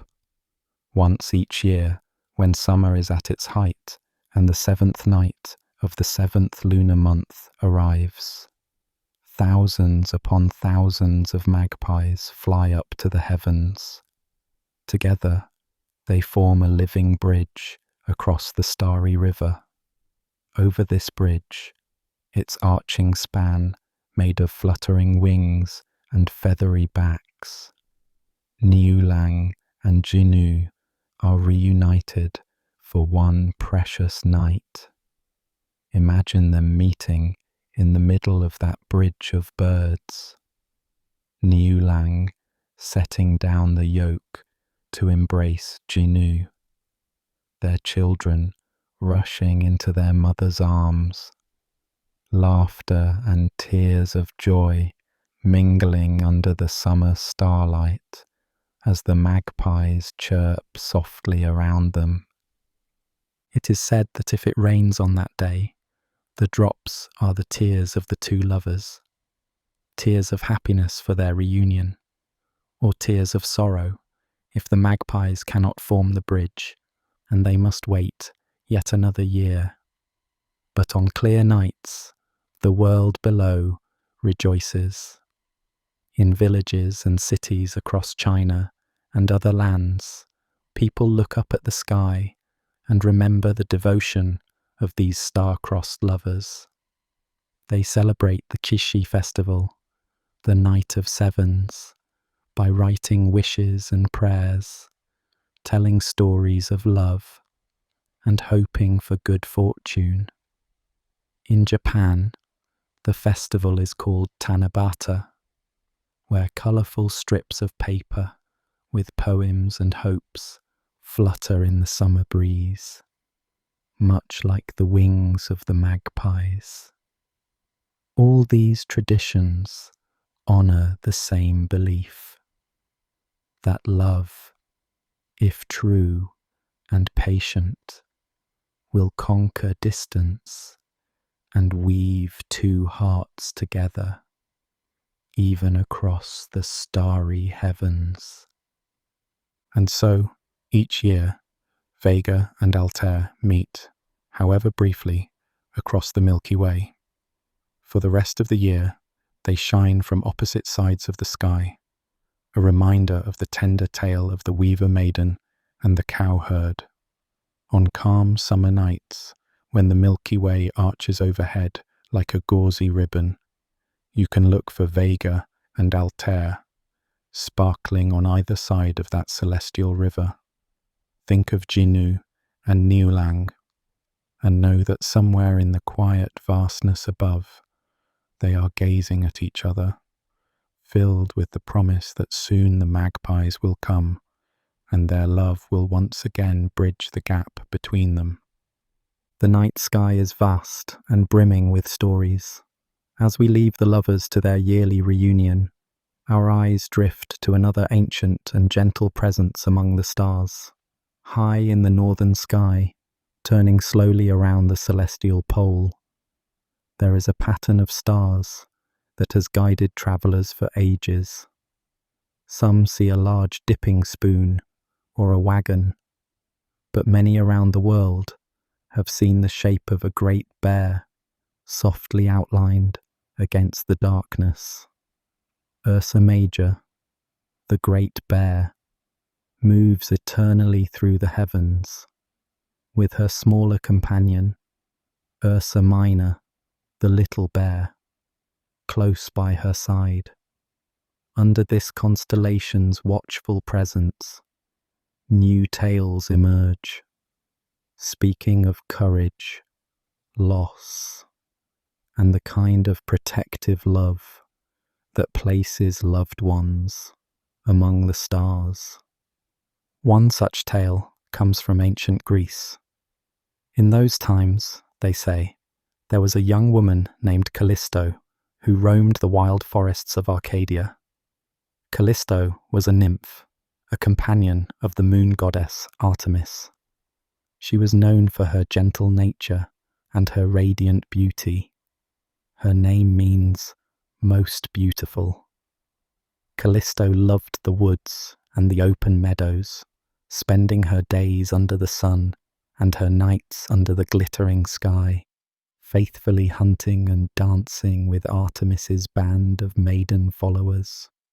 Though her life was full of the laughter of her sister nymphs and the silvery guidance of the goddess, Callisto's fate would take a turn as mysterious as the constellations themselves.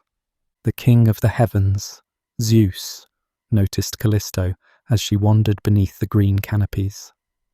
Some tales say that Zeus was enamored of her bright spirit and kind eyes. Disguising himself, he approached the maiden in the forest. What passed between them is told in many ways. Some say he charmed her with his divine presence. Others, that he simply watched over her with quiet admiration. But in every version, Callisto's life was forever changed. She became pregnant with a son, whom she would name Arcas. This miracle brought joy to Callisto, but sorrow soon followed. When Artemis discovered Callisto's condition, she felt betrayed and heartbroken that her companion had broken the vows of the huntress maidens, who swore never to love a man.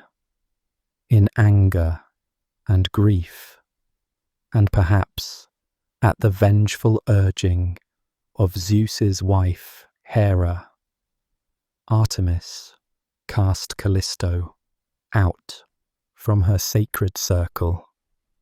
Alone and heavy with child, Callisto wandered the forest until at last she gave birth to a healthy boy. For a short while, she held baby Arcas in her arms, feeling a fierce and tender love for him. But the peace of that moment did not last. The jealous Hera, queen of the gods, had not forgotten her husband's interest in Callisto. In a rage, Hera unleashed a terrible curse. With a single word, she transformed Callisto into a bear. In an instant, the gentle nymph was no more. A lumbering bear stood in her place. Yet in the bear's dark, wide eyes lived Callisto's spirit, frightened, confused, and grieving her lost humanity. The world felt strange on 4 legs. Afraid she might accidentally harm her infant son, and unable to speak or comfort him, Callisto fled deeper into the woods on her clumsy paws, hot tears rolling down her furry cheeks. Once, she caught sight of her reflection in a still pond. The face of a bear stared back at her, and she let out a mournful groan that echoed through the trees. Arcas, the child, was found and taken in by kind shepherds, some say by Hermes, the messenger god, and was raised, not knowing his mother's true fate. Years passed, and Arcas grew into a skilled hunter, brave and strong. Meanwhile, Callisto lived in the forest as a bear. She learned to survive on roots and berries, avoiding human settlements. Every now and then she would creep near villages or the edges of her old familiar glades, hoping to glimpse her son from afar, just to see that he was alive and well. She dared not approach him, for to him she would appear only as a wild beast, and surely frighten him. One fateful day, Arcas, now a young man, ventured alone into a part of the forest that was quiet and old. Callisto, who had been resting in a sunlit glade, sensed a familiar presence and stepped out among the trees. To her amazement, she saw that the hunter before her was her own Arcas. She recognized the features of the baby she had cradled, now grown into a tall youth. Overcome with emotion, the bear that was Callisto stood transfixed, making no sound.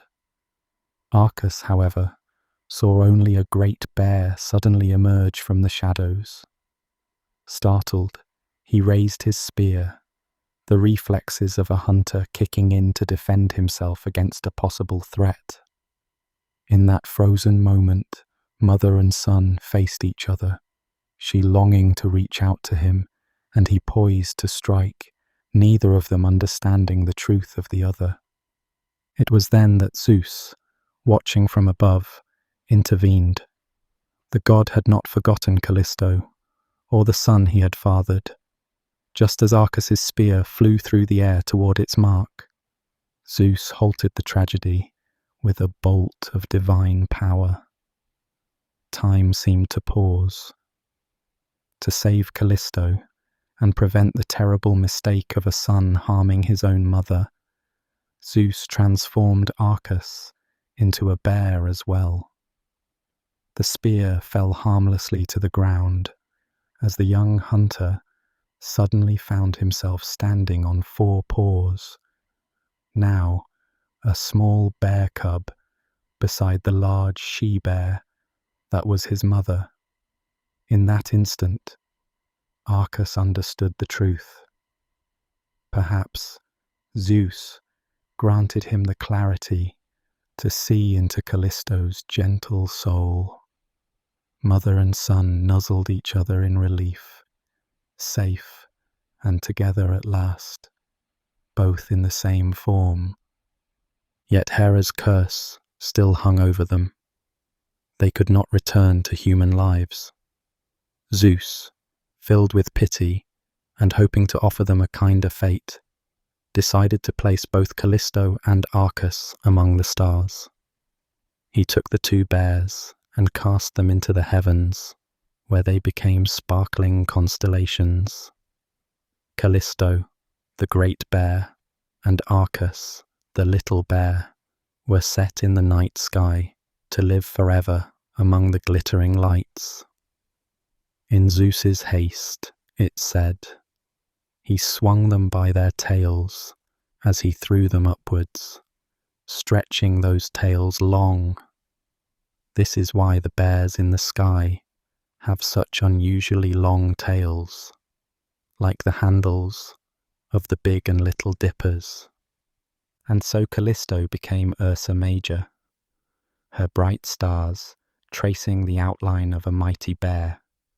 Arcas became Ursa Minor, the little bear whose stars form a smaller shape that follows his mother eternally.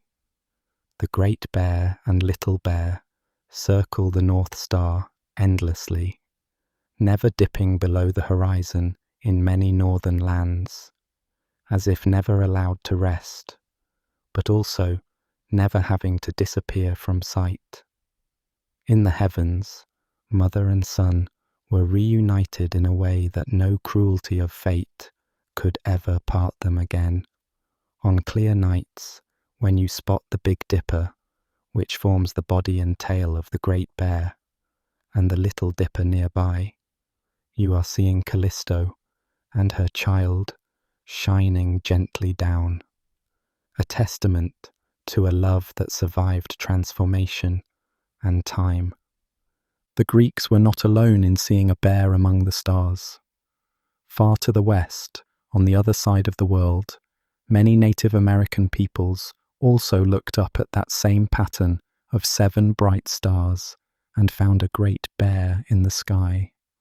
Their tales, passed down around campfires under crisp night skies, tell of the great bear's journey through the seasons. On spring nights, the bear emerges from its den, rising in the northeast, as if waking from hibernation.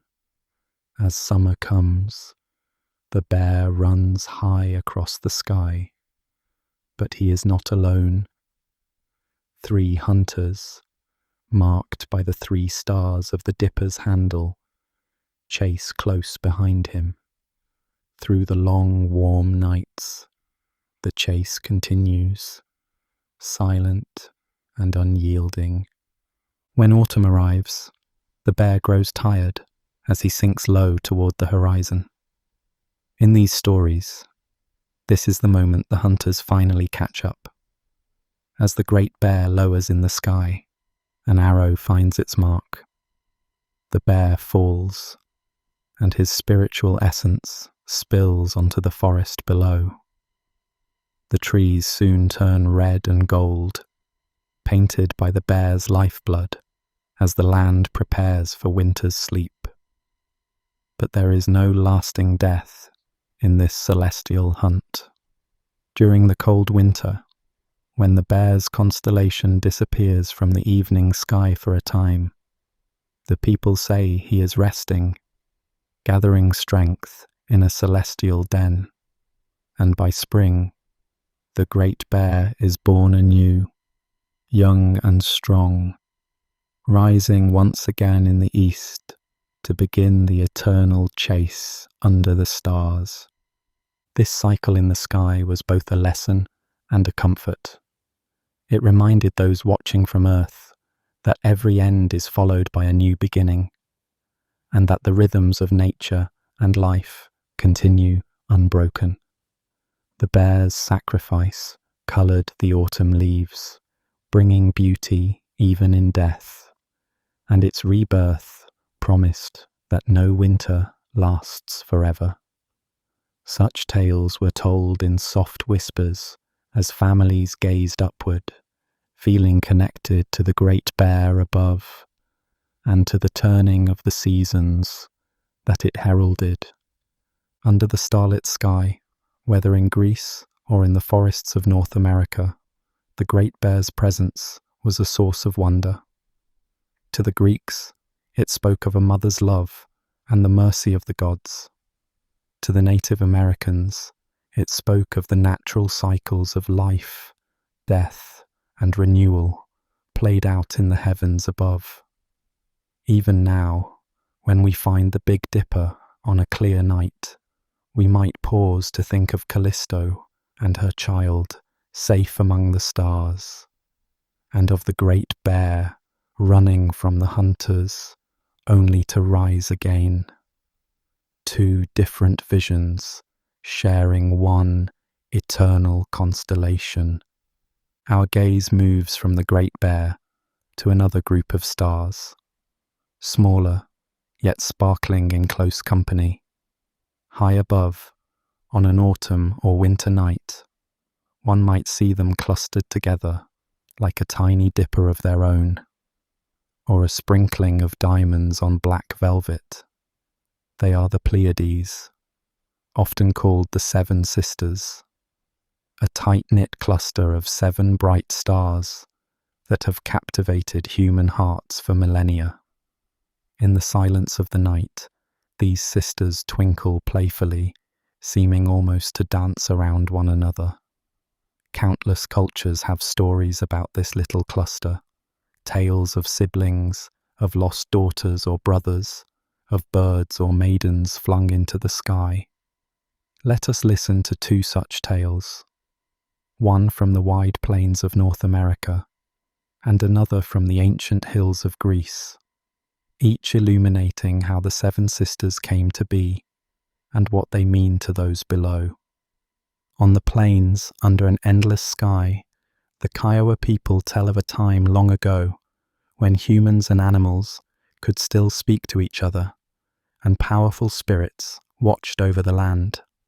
In one Kiowa legend, there were 7 young girls who were very dear friends. Some say they were sisters.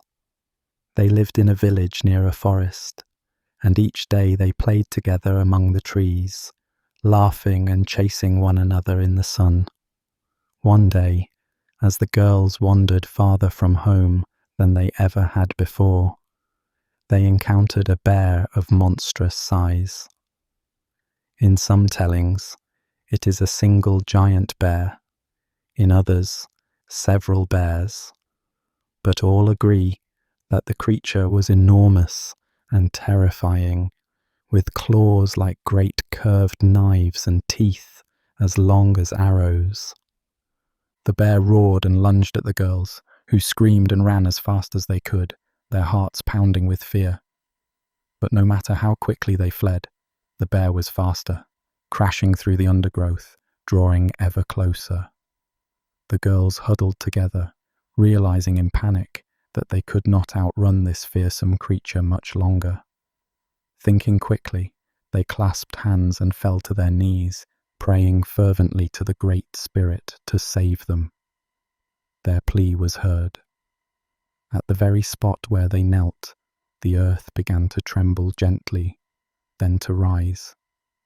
A small hill lifted up beneath the girls, pushing them upward, away from the bear. Higher and higher it grew, turning into a tall rock pillar that carried the children toward the sky. The bear reached the base of the rising tower, and determined not to lose its prey, began to claw desperately at the stone to climb it. Round and round the bear circled the tower, slashing at it in rage, but the rock was too sheer to scale. The bear's sharp claws could only furrow deep grooves into the sides of the pillar as it tried to scramble up. Far above, the girls clung to one another at the top of the rock, eyes squeezed shut, as the pillar continued to grow. The bear's roars echoed up to them, and the scraping of claws sent vibrations through the stone under their feet. One girl bravely peeked over the edge and saw the bear rearing up on its hind legs, its massive paws raking the rock face, but it could not reach them. The Great Spirit, answering their prayers, kept raising the rock until it nearly touched the sky itself. Seeing that the bear could not possibly reach the girls now, the Great Spirit decided to complete their salvation. In one swift moment, the 7 girls were taken up from the top of the rock and placed gently into the heavens above. Safe at last, they had been transformed into 7 bright stars. There they would remain, just beyond the bear's reach, forming the constellation that we call the Pleiades. And what of the towering rock that saved them? It still stands today, an astounding butte that juts out of the plains in Wyoming, known to many as Devil's Tower, though the Kiowa and other tribes have their own sacred names for it, often calling it Bear's Lodge or the Tree Rock. The deep grooves running down its sides are said to be the claw marks of that giant bear, etched in stone during the desperate chase. For the Kiowa, the 7 sisters shining above are a perpetual reminder of how those girls were saved by the Great Spirit's mercy.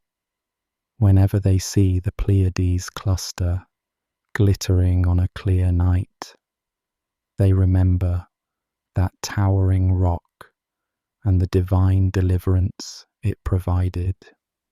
The sisters dance in the sky, holding hands forever, immortal and safe. To the Kiowa, and other plains peoples, this story carried a promise that the powers of the world protect the innocent and bind friends and family together, even if it means lifting them to the stars. Half a world away, the ancient Greeks looked upon that same little cluster of stars and also imagined 7 sisters. In their tale, the Pleiades were the daughters of Atlas, a mighty titan condemned to hold up the sky, and Pleione, a gentle sea nymph. These sisters were said to be graceful and virtuous, spending their days roaming the forests with the goddess Artemis, much like Callisto once did.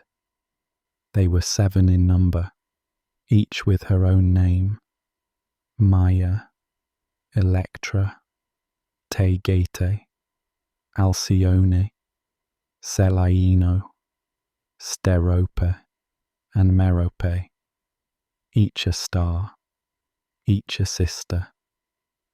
Their beauty and charm were renowned, and many suitors, mortal and immortal alike, sought their hands in marriage. But the sisters had taken a vow of maidenhood, preferring the wild freedom of the woods and the companionship of one another to marriage. Among those who admired the Pleiades was the great hunter Orion. Orion was a giant of a man, a son of the sea god Poseidon, and he was as boastful as he was skilled. He declared that he would hunt and slay every animal on earth if he wished. One day, when Orion was hunting in the dense woods, he caught sight of the 7 sisters dancing and laughing under the trees. Instantly enthralled by their beauty, he decided he must have them for his own. The sisters, however, wanted nothing to do with the boastful hunter. As soon as Orion approached, the young women cried out and fled, disappearing deeper into the woods. But Orion was persistent. Day after day, he pursued them, cutting through the forest with his sword, striding over hills and wading through streams, always just behind the fleeing maidens. The sisters grew weary and frightened, for Orion would not relent. They could not outpace him forever. He was tireless and determined, and their strength was waning. In their distress, the Pleiades prayed to the gods for rescue. Zeus, the king of the gods, heard their plea and took pity on them. Just as Orion was closing in on his quarry, Zeus intervened. With a wave of his hand, he transformed the 7 sisters into 7 gentle doves. Suddenly, instead of running on foot, the maidens found themselves winging into the air. Taking flight, the sisters soared into the sky, escaping Orion's grasp at last. Higher and higher the 7 doves flew, and as they ascended, they glimmered and changed form once more, becoming 7 bright stars set among the constellations.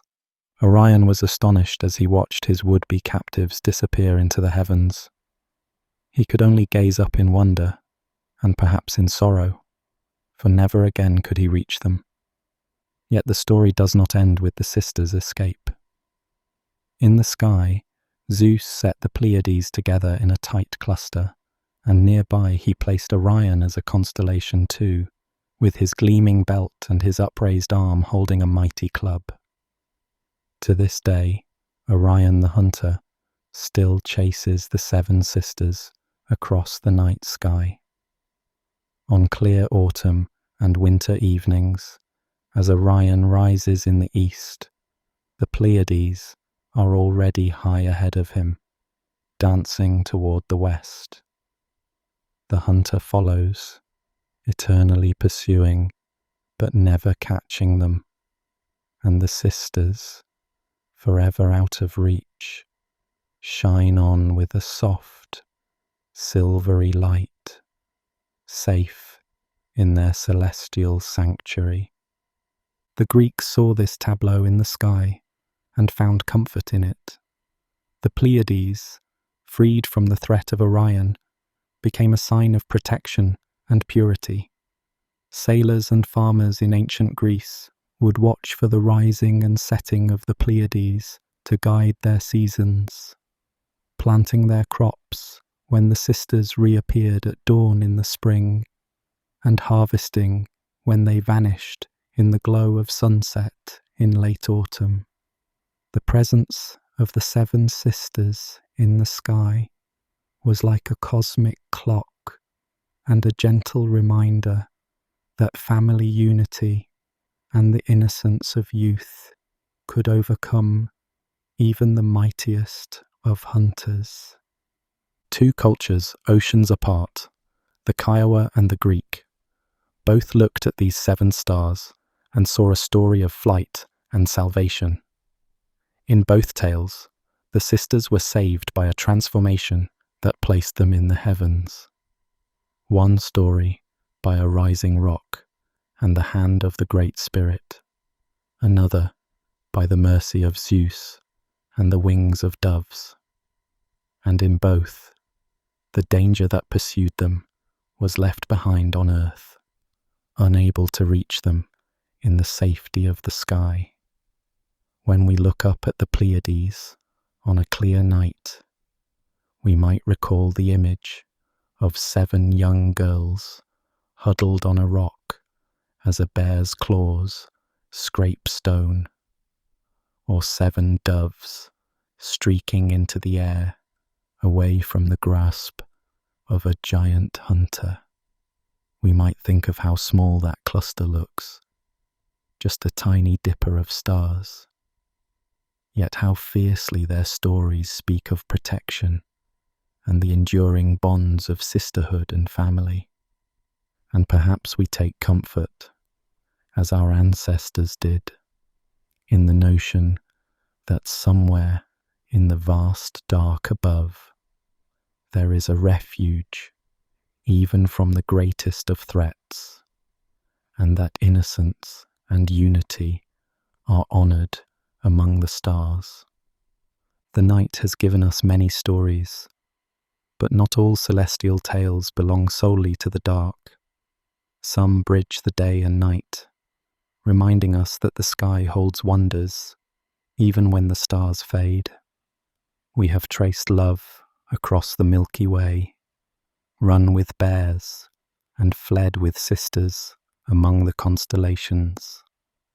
Now our path leads us to consider the brightest lights in our sky, the sun and the moon, and how they found their home above. To discover this, we travel to West Africa, where a gentle tale from Nigeria speaks of friendship, hospitality, and unintended consequences. It is a story that explains why the sun and the moon live in the sky, and it begins, as many tales do, with once upon a time, when the world was new and different from today. In those early days of the world, the sun and the moon were not yet in the sky as they are now. They lived upon the earth, as did their dearest friend, the water. Sun was a bright, vigorous spirit, warm and full of life.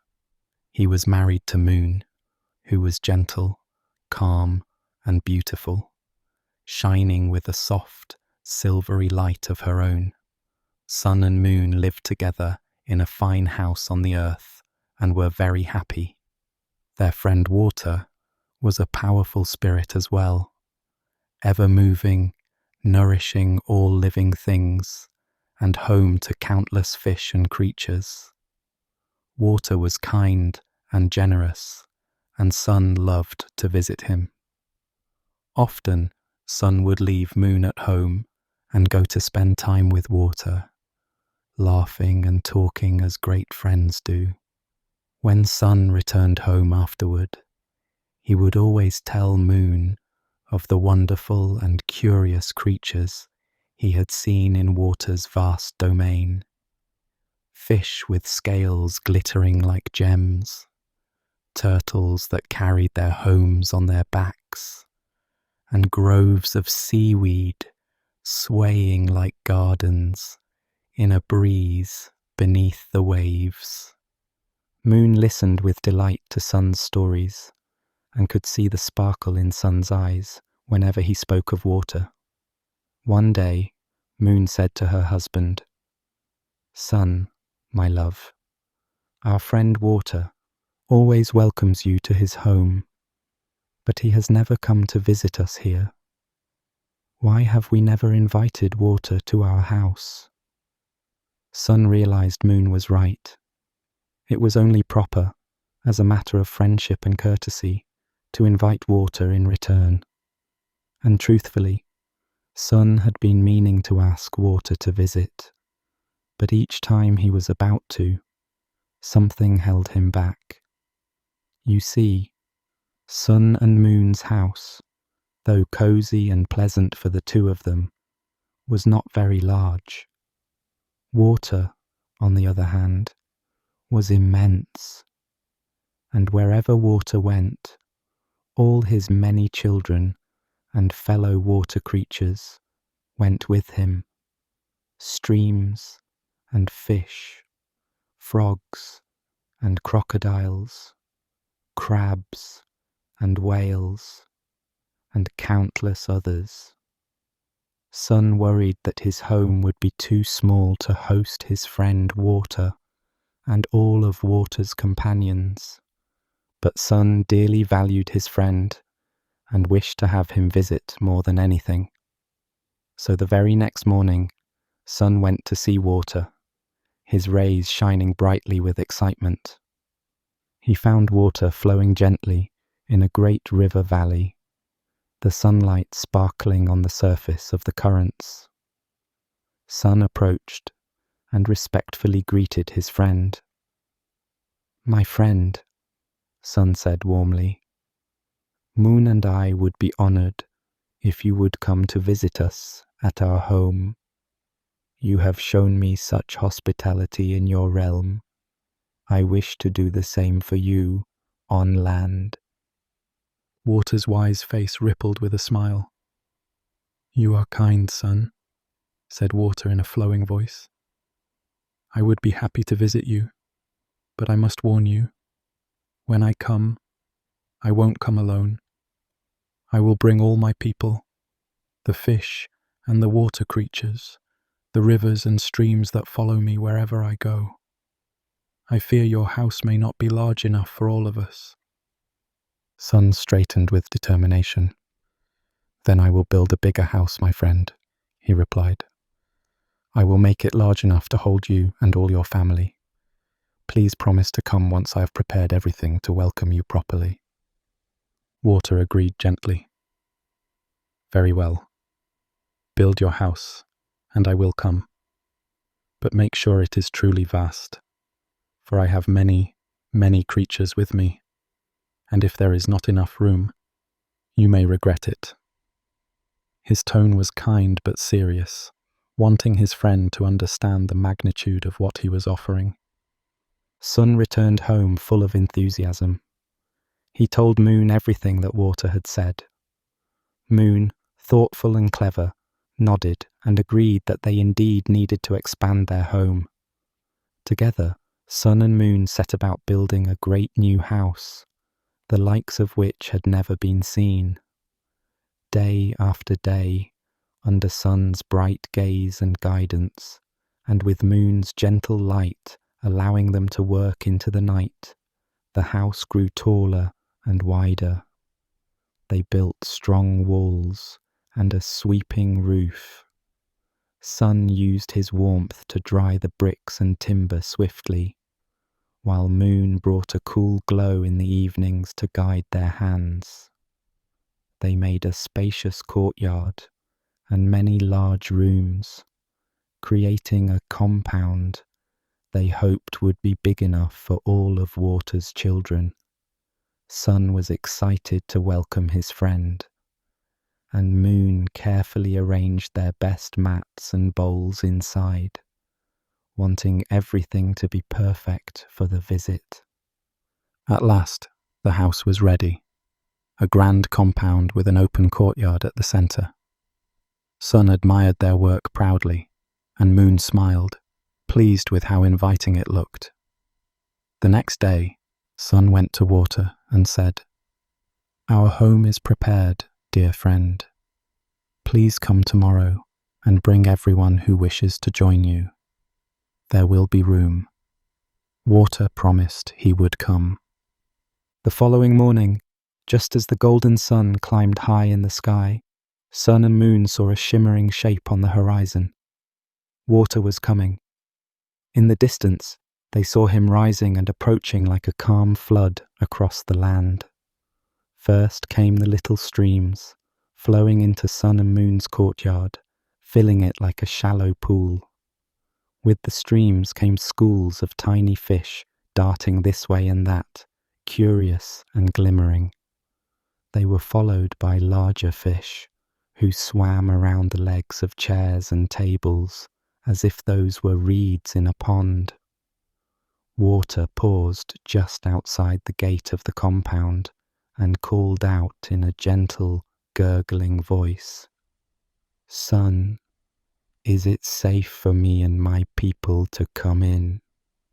Sun and Moon stood at their doorway, delighted to see their friend arriving at last. The courtyard was already covered in a layer of water that lapped at the threshold, but to Sun and Moon it felt like a cool welcome mat beneath their feet.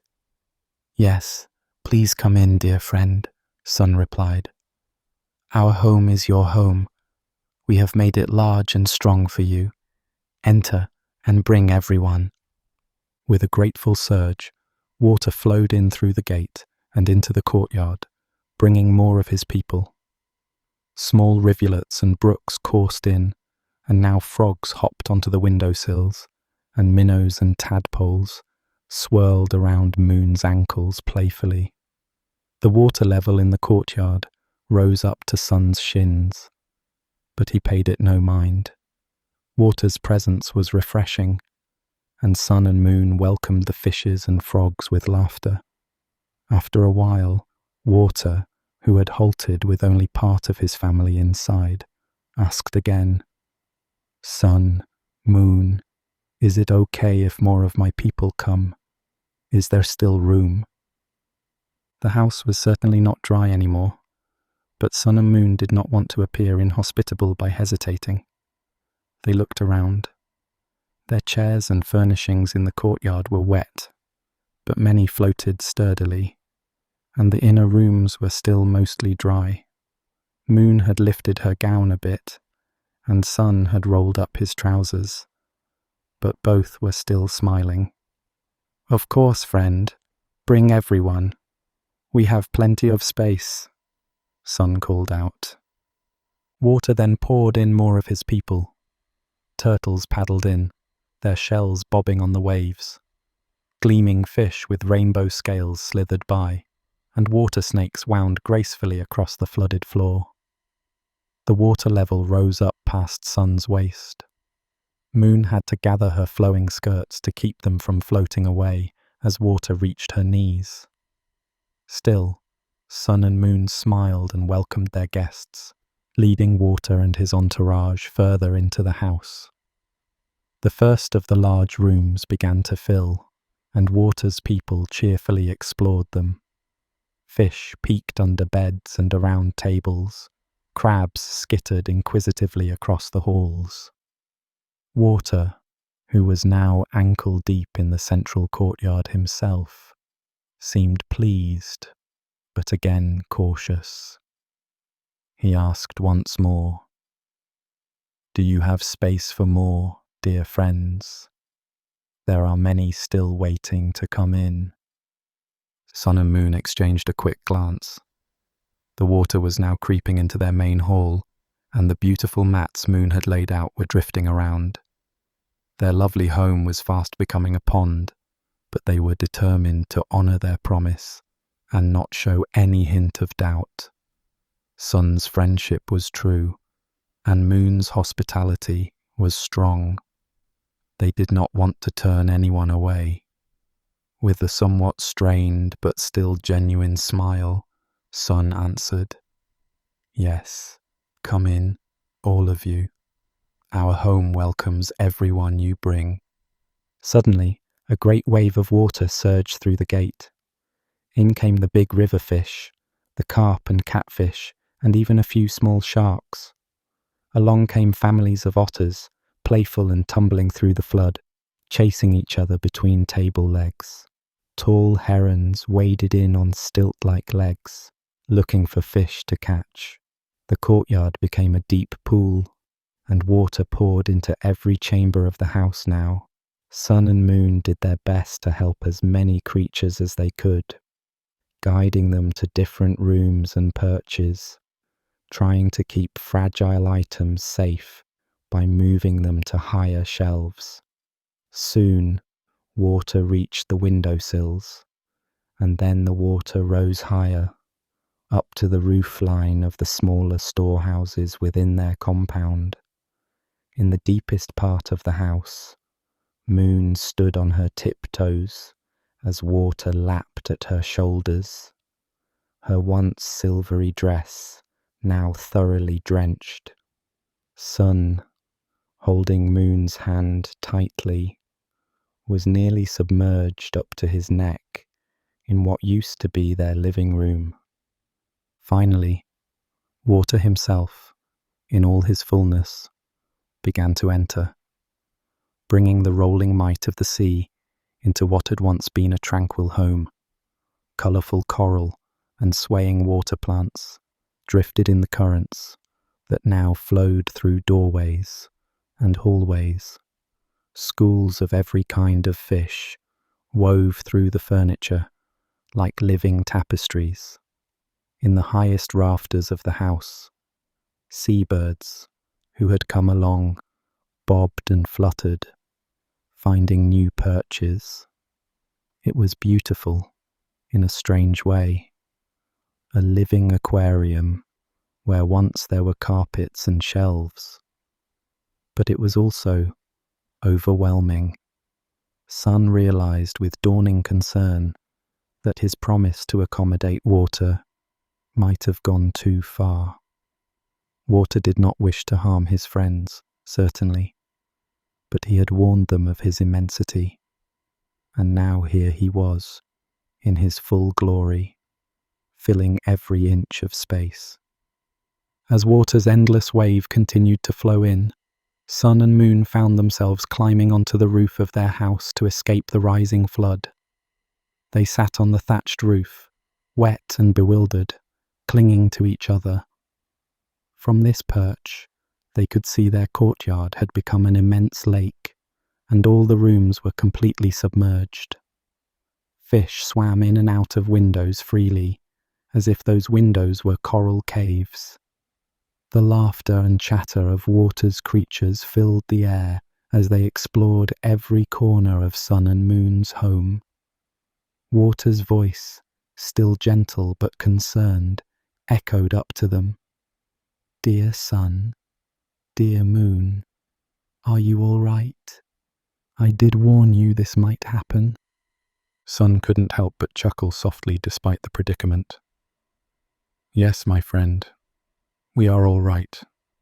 Perhaps we underestimated just how vast your family truly is," he called back, acknowledging the humorous folly of the situation. Moon, ever gentle, smiled and patted Sun's arm, relieved that at least everyone, guests and hosts, seemed safe, even if everything they owned was now underwater. But the water kept rising. Soon the roof itself was covered up to their knees. Water's children were now all around them in what used to be open air. The surface of the flood had risen above the tallest part of the house.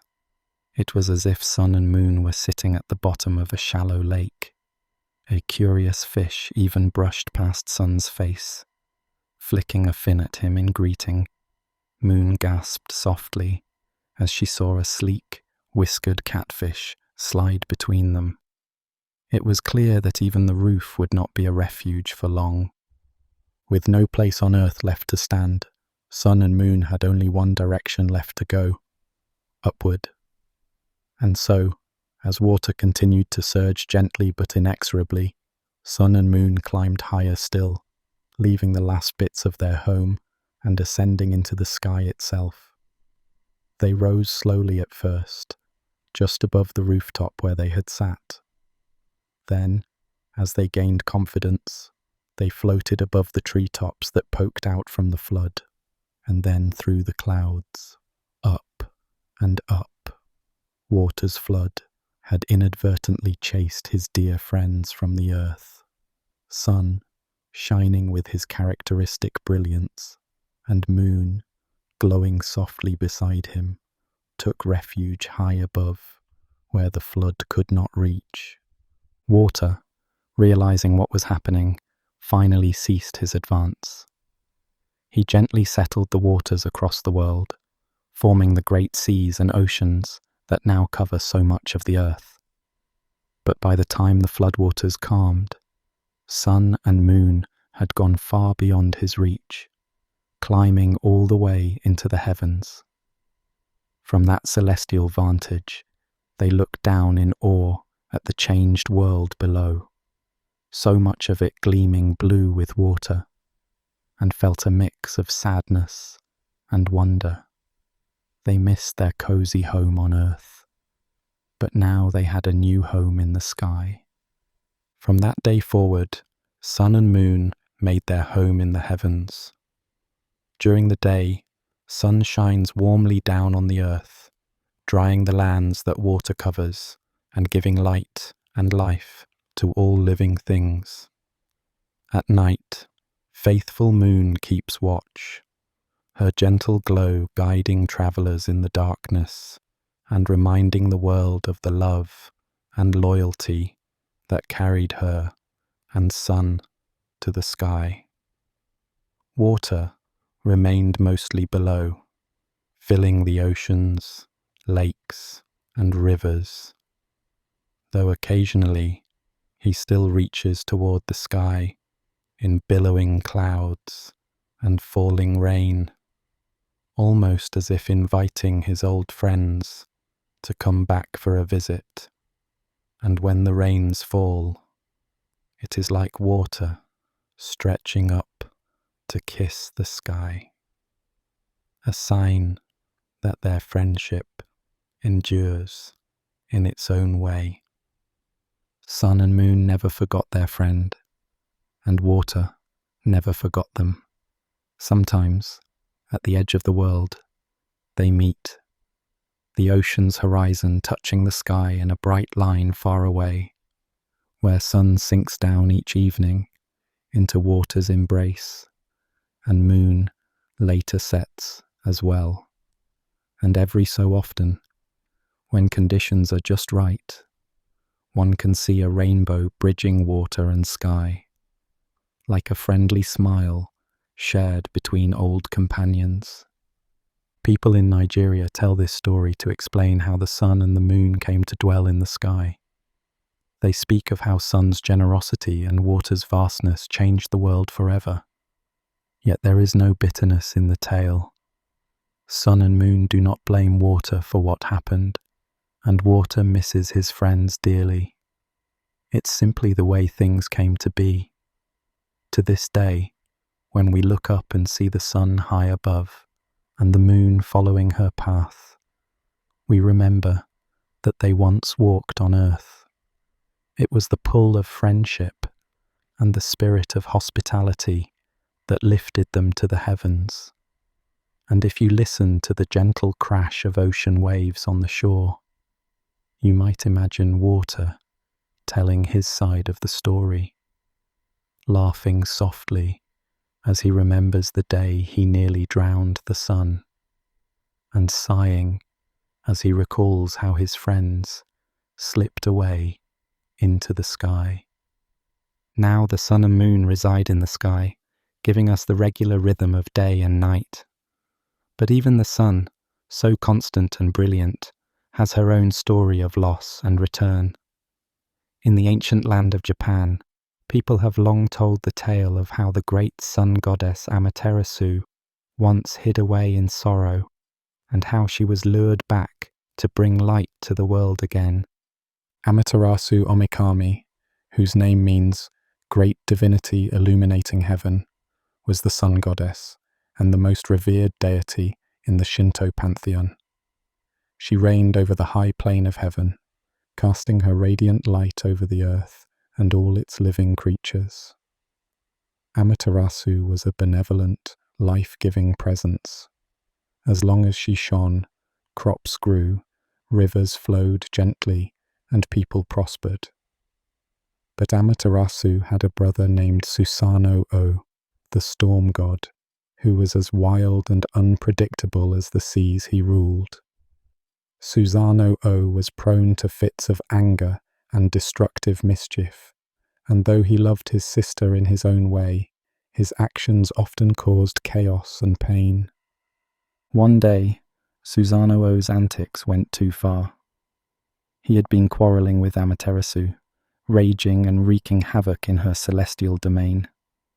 In one famous account, Susanoo-o, in a drunken fury, even hurled the flayed carcass of a sacred horse through the roof of Amaterasu's weaving hall, an act so shocking and disrespectful that it killed one of her handmaidens and drove the others screaming in terror.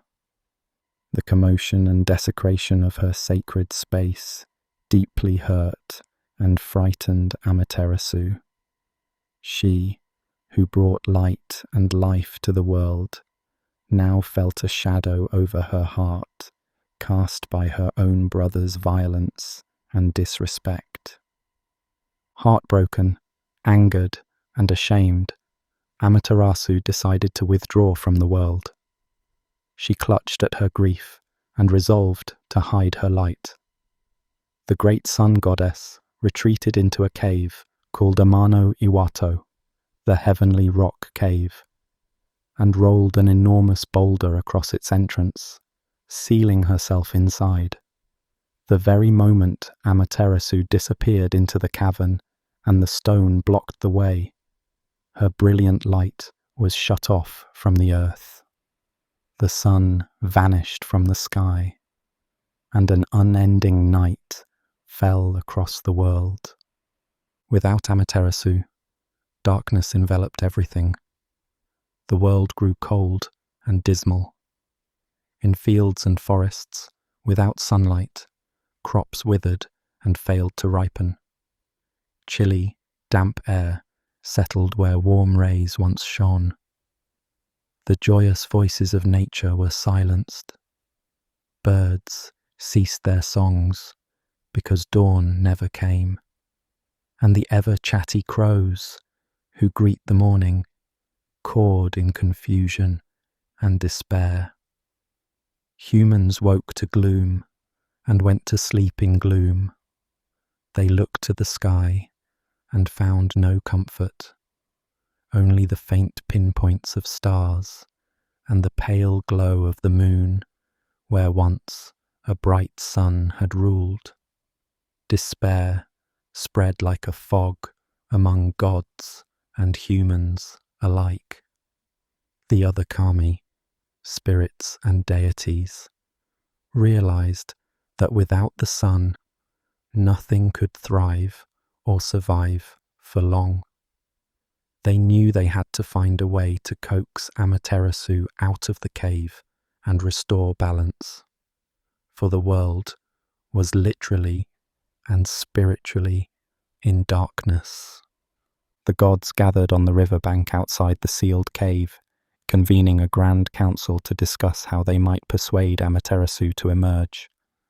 They lit bonfires to provide some light and warmth, mimicking daylight as best they could, and set a huge sakaki tree nearby, decorated with fine cloth and jewels as if preparing for a celebration.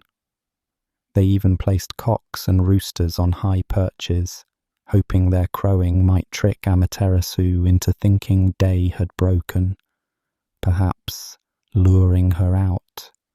But the sun goddess remained deep in her cave, unmoved by these efforts. Then, Among the assembled deities, one stepped forward with a knowing smile and a bold idea. This was Ame no Uzume, the goddess of dawn, mirth, and dance. Small in stature, but great in spirit, Uzume understood that if solemn pleas and preparations would not move Amaterasu, perhaps joy and laughter might.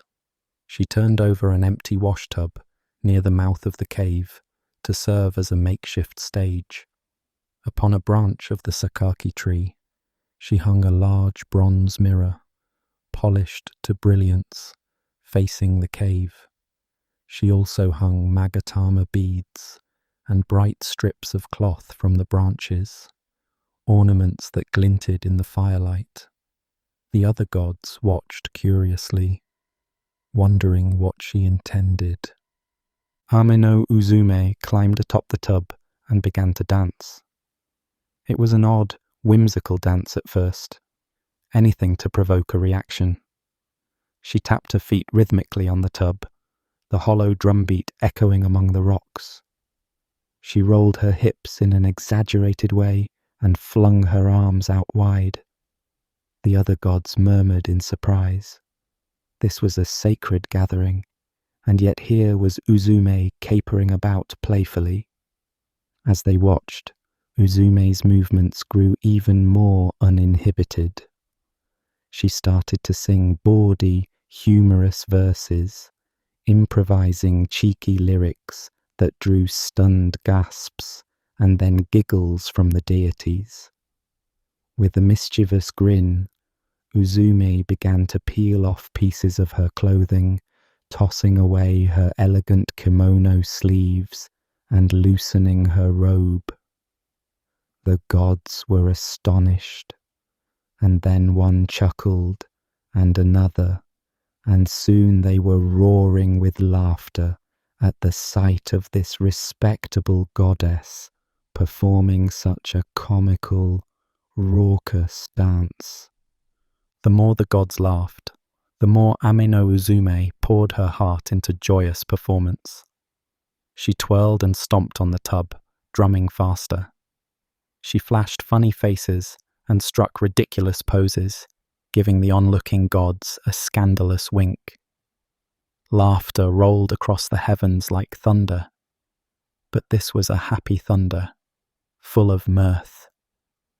Inside the cave, Amaterasu heard something unexpected. Not the pleading or cries she anticipated, but the sound of music, of dancing feet, of lively drumming, and most of all the booming peals of laughter. The other gods were laughing, giddy, irrepressible laughter, just outside her dark refuge. Amaterasu was puzzled. How could there be mirth and revelry at such a time, when the world was shrouded in darkness and sorrow? What could possibly be so amusing? Her curiosity was piqued. Amaterasu edged closer to the boulder that sealed her in, straining to hear. Outside, Uzume continued her outrageous dance. The firelight flickered on Uzume's exposed skin, and she balanced a sake barrel on her head while wobbling humorously. The deities clapped in rhythm, some nearly doubling over with guffaws at her antics. Then, with a final dramatic flourish, Uzume let out a joyous shout, and the gathered gods roared with delight. At last, unable to stand the mystery, Amaterasu reached out and carefully rolled the great stone door aside, just a crack. She peered out from the cave, wanting to see what on earth was causing such merriment. At that very moment, a brilliant beam of Amaterasu's own light from inside the cave escaped through the opening. The mirror hanging on the tree caught that ray and reflected it right back toward the cave entrance. Amaterasu found herself staring at a dazzling vision, a beautiful, radiant goddess, shining like the sun itself, peeking out from the cave. She did not realize at first that she was looking at her own face. She thought perhaps another deity had taken her place in the heavens, a goddess of light now outside, while she was hidden within. Startled and fascinated by this apparition, Amaterasu pushed the boulder further aside, stepping out a little more to get a better look. In that instant, the waiting gods sprang into action.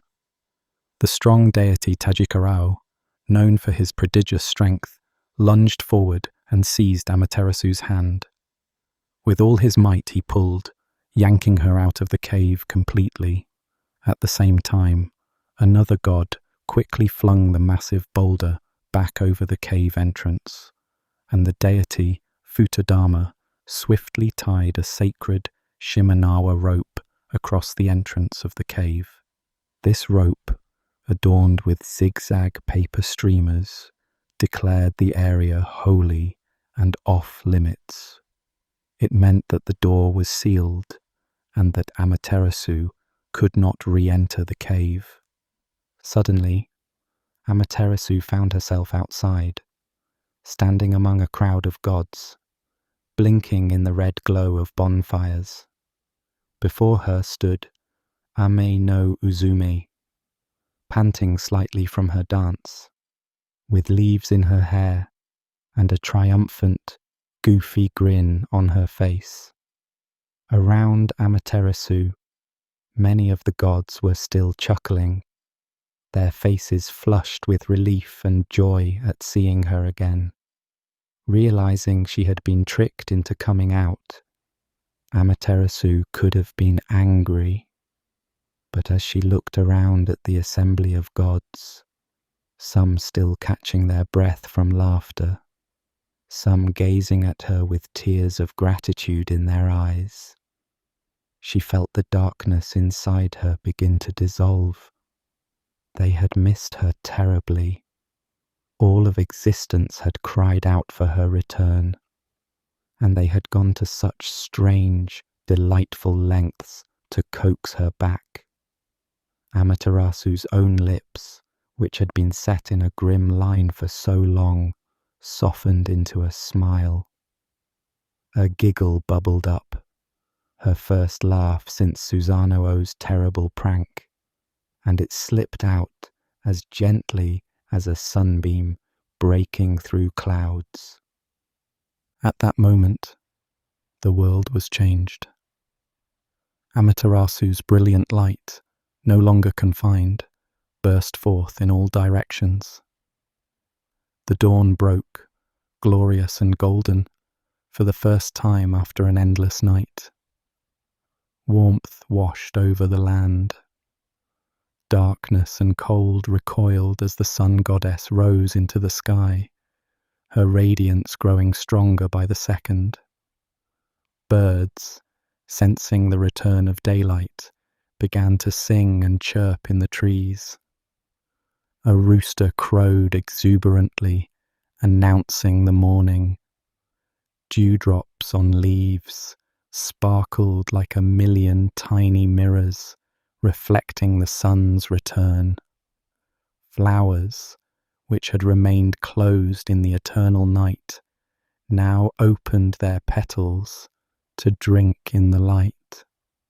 Humans emerged from their homes, shielding their eyes, then lifting joyful faces to the sky as they realized the sun had come back.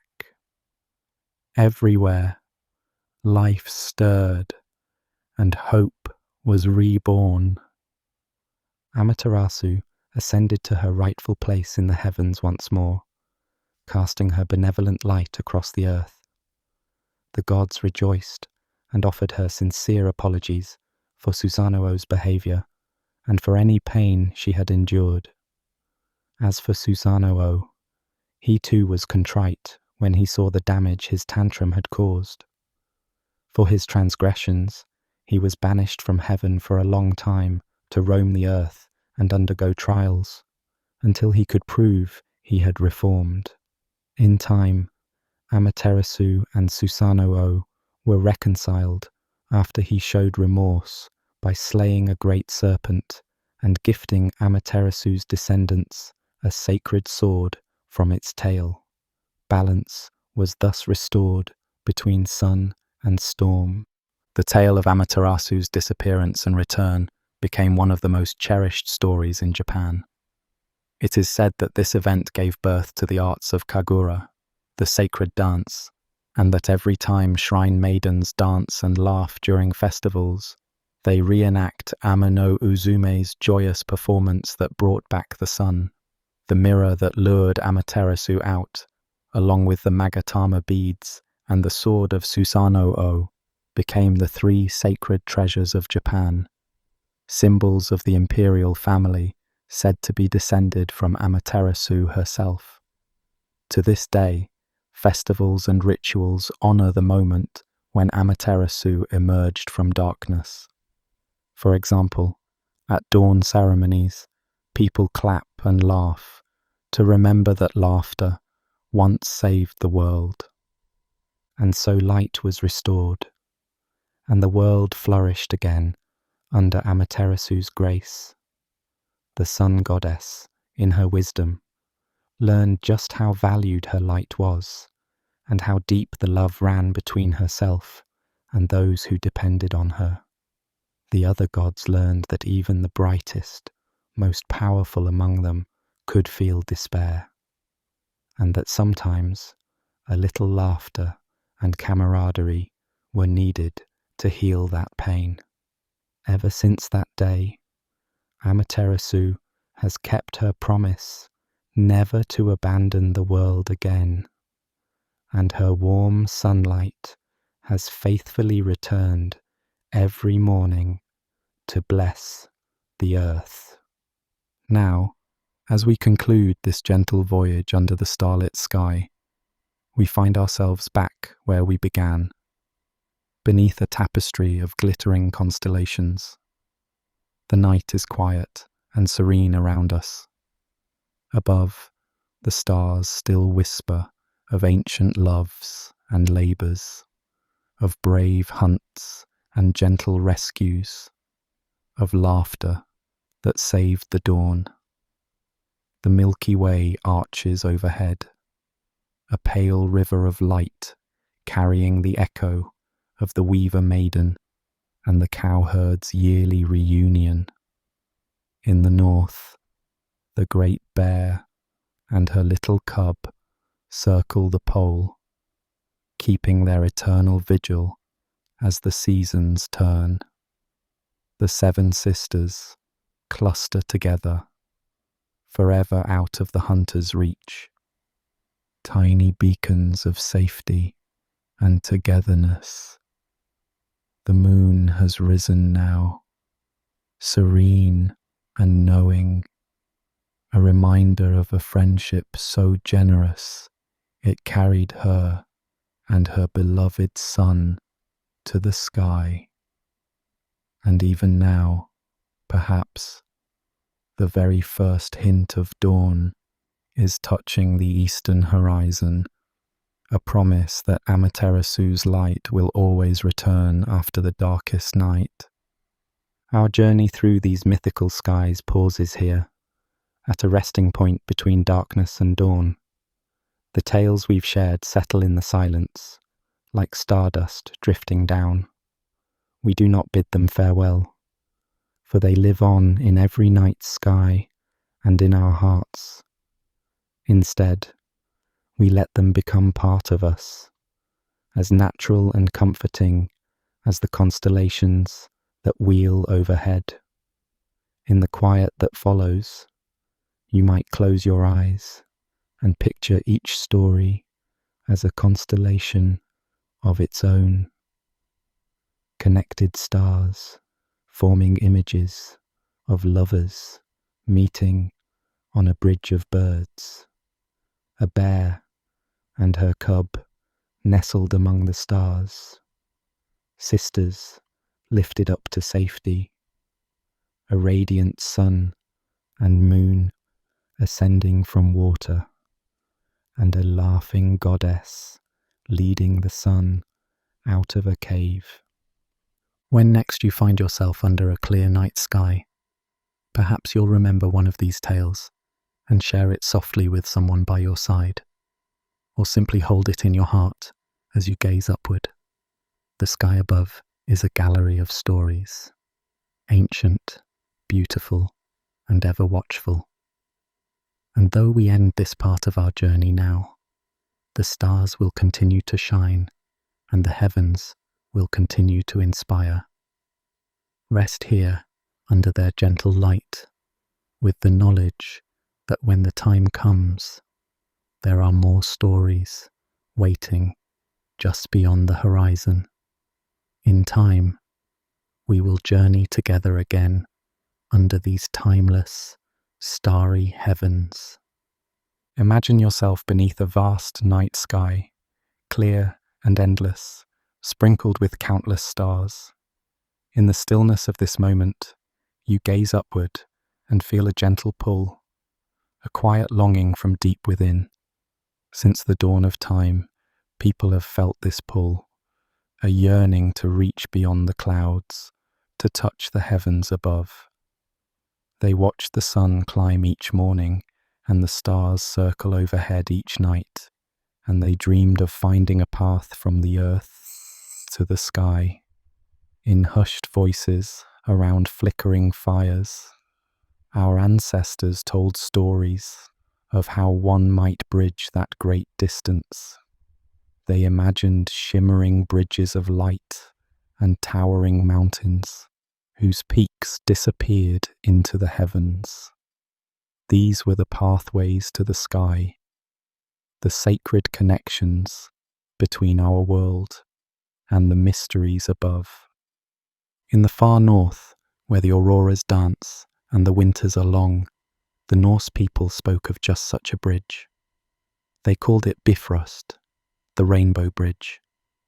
By day, they saw it in every rainbow arcing across rain-washed skies, a ribbon of brilliant colours stretching from one end of the world to the other.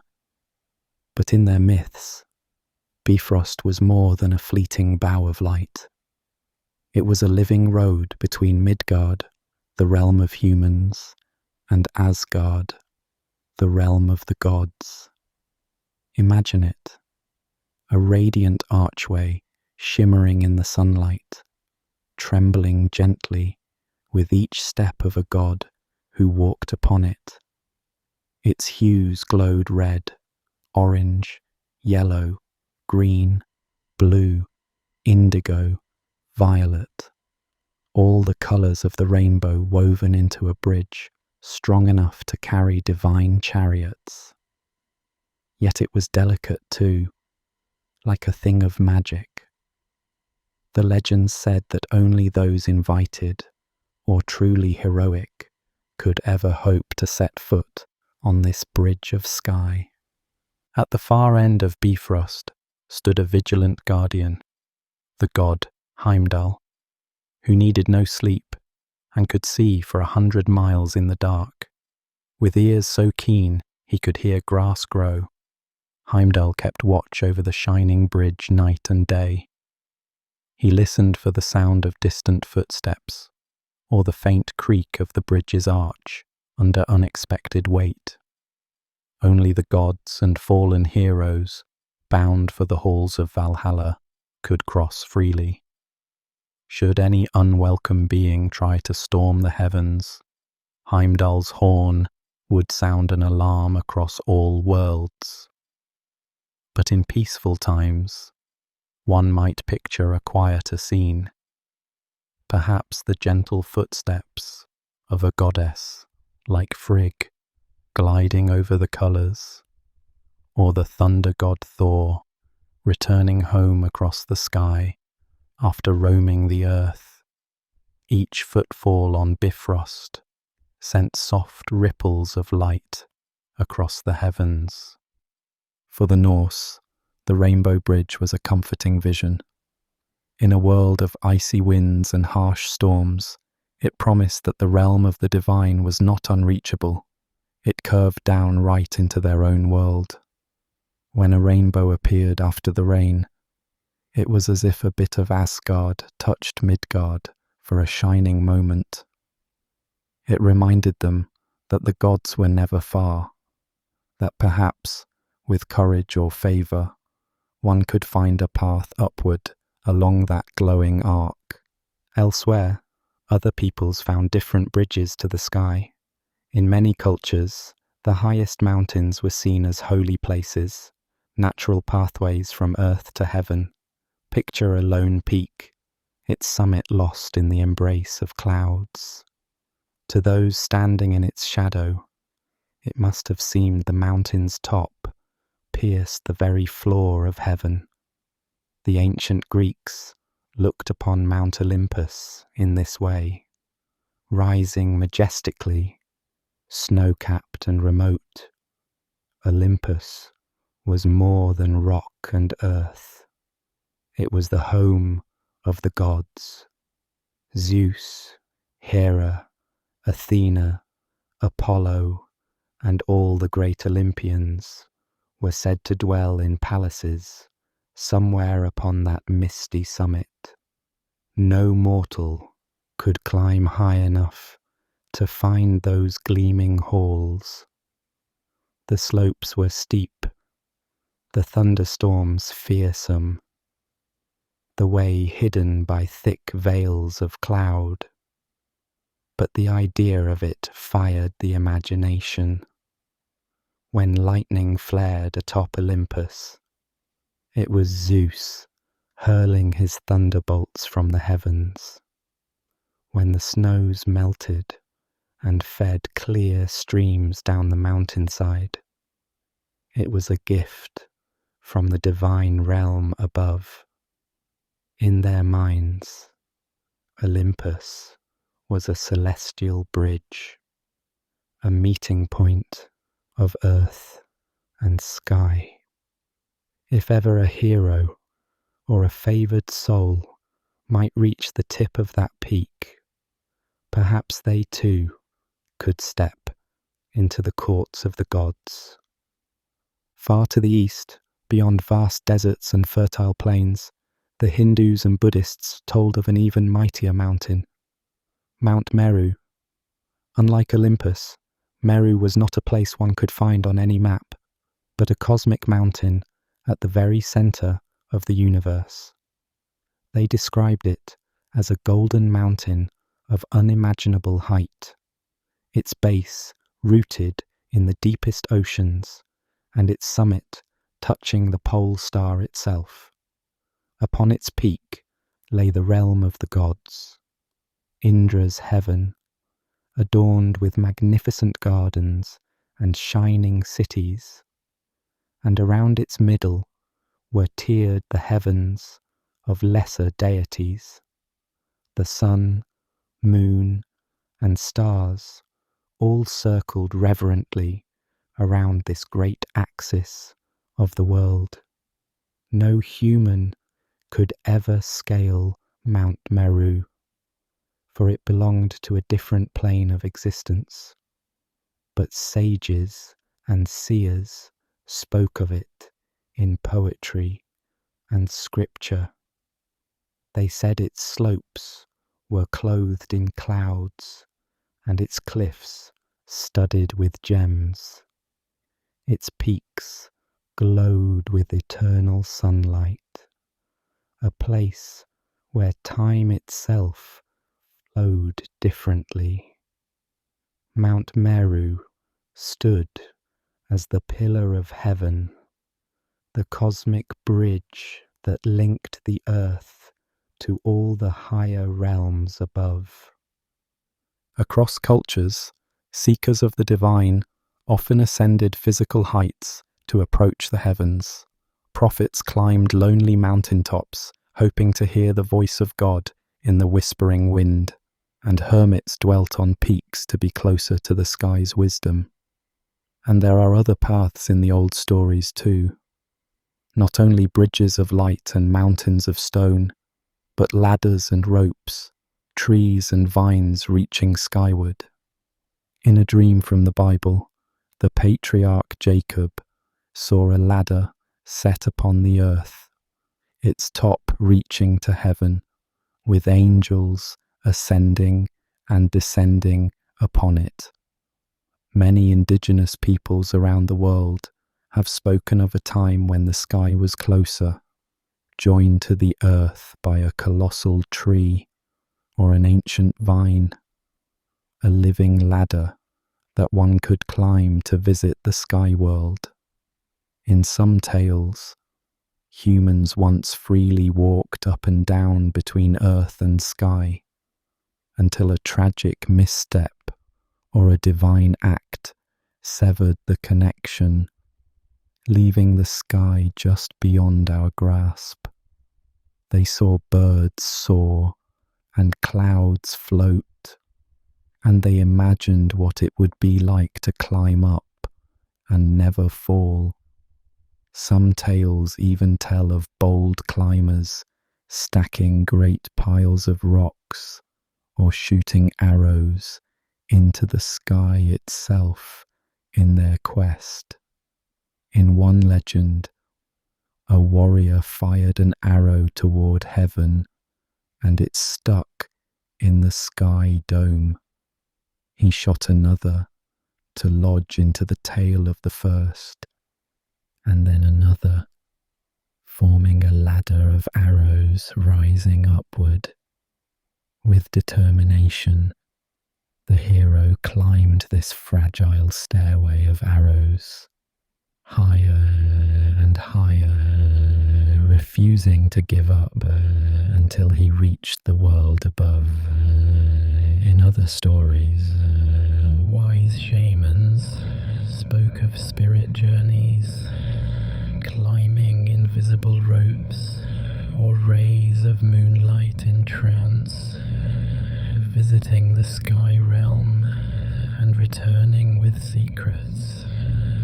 All these visions of bridges and paths to the sky carry a gentle reassurance. They suggest that the distance between mortal and divine is not insurmountable. There is a route, hidden perhaps, but real to the imagination, that connects us to the greater cosmos.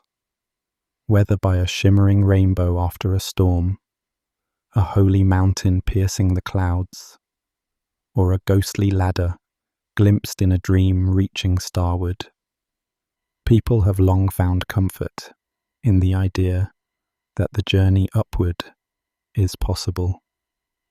As you picture these ancient ideas, the rainbow bridge glowing in northern skies, the lofty mountain peak disappearing into the heavens, the spectral ladder of a dream reaching skyward, a sense of wonder stirs. One can almost feel the quiet determination and hope of those early sky gazers. They were mapping the unknown with stories, constructing a way for the soul or the self to ascend. Perhaps they believed that by honouring these pathways in story and ritual, they kept them open in spirit. In a way, each tale is like a signpost pointing upward, inviting anyone who hears it to imagine taking that first step into the sky. From the realm of myth into the realm of story we go now, to the tales of those who dared to make such journeys. For imagining a bridge is one thing, but what of the travellers, the adventurers of legend who set foot upon these paths? How might it feel to climb the sky, to ride the clouds, to venture where only gods dwell?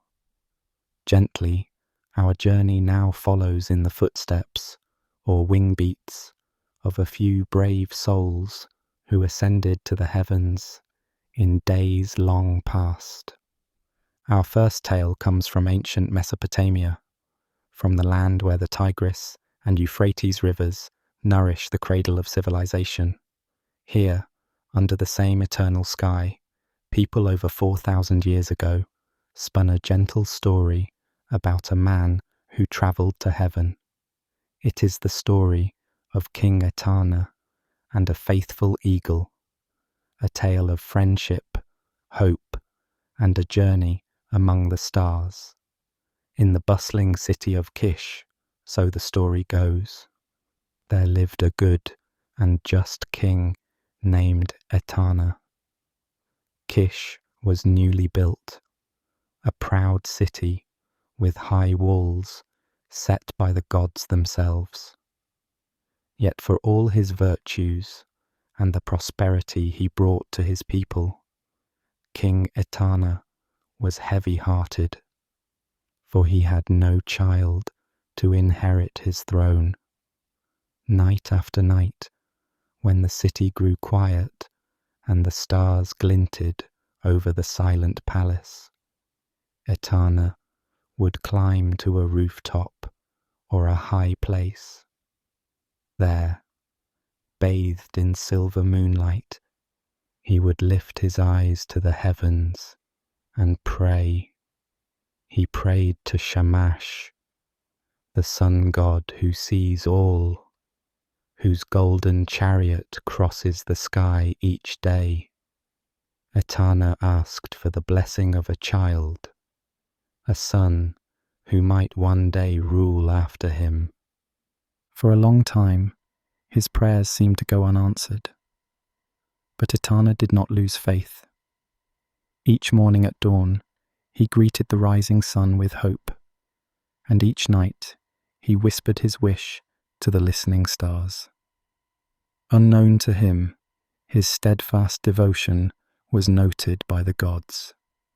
They had a plan to help him in a way he could not expect. One bright day, as King Etana walked outside the city walls in the scrubland beyond, he came upon a strange and sorrowful sight. In a deep pit lay a great eagle, its once proud wings now bent and its feathers askew. The mighty bird was trapped and injured, unable to fly. The eagle's dark eyes, usually fierce, now looked tired and full of pain. Etana approached cautiously, yet with compassion in his heart. This eagle was known to him by legend, a creature of the wild that had once been strong and fearless, the king of the skies. What misfortune had befallen it? As he neared the pit, the eagle spoke, for in those days of myth, animals could still speak with men. Its voice was weak, but clear enough, and it told Etana a tale of woe, how it had broken a sacred oath of friendship with a serpent, how in punishment the serpent had injured it and left it to die in this trap.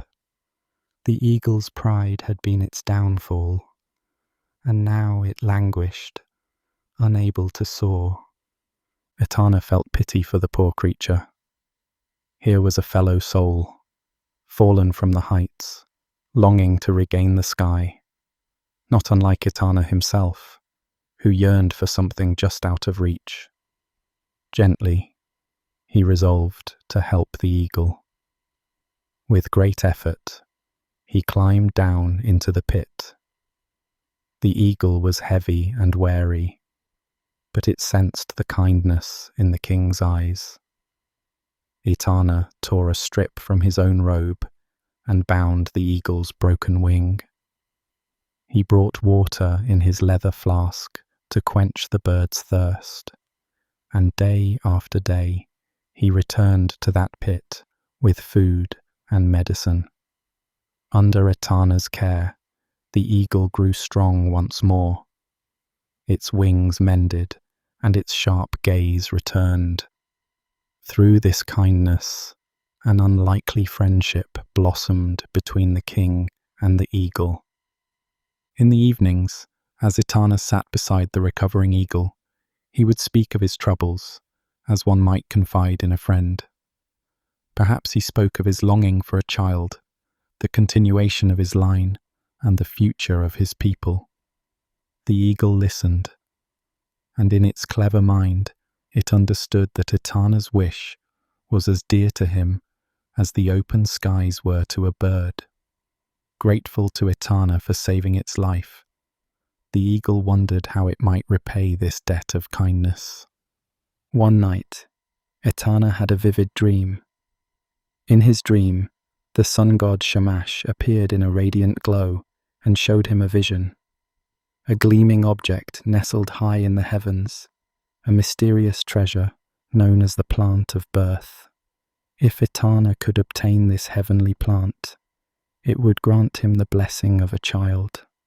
The vision then showed an eagle sweeping through the sky, carrying Etana on its back up, beyond the clouds. Etana awoke with a start, as the morning light was just colouring the east. Was this dream an answer from the gods? He hurried to the eagle's side and found the bird already alert, as if it too had sensed something new in the air. Etana gently placed his hand on the eagle's feathers and confided his dream. To his surprise, the eagle bobbed its head as if in agreement. It spoke in a voice now strong and clear. "Dear friend, your dream was no mere fancy.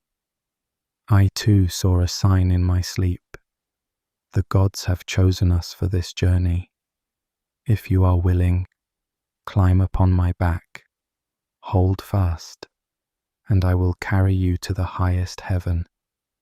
Together, we shall seek this plant of birth that you desire." Though any ordinary man might have quailed at the thought of flying to such heights, Etana was filled with quiet awe and resolve. Was this not what he had prayed for? A chance to have a child? And had he not always felt a deep trust in the god's guidance? He nodded and prepared himself. With a few beats of its enormous wings, the eagle rose out of the pit at last, stretching toward the open sky.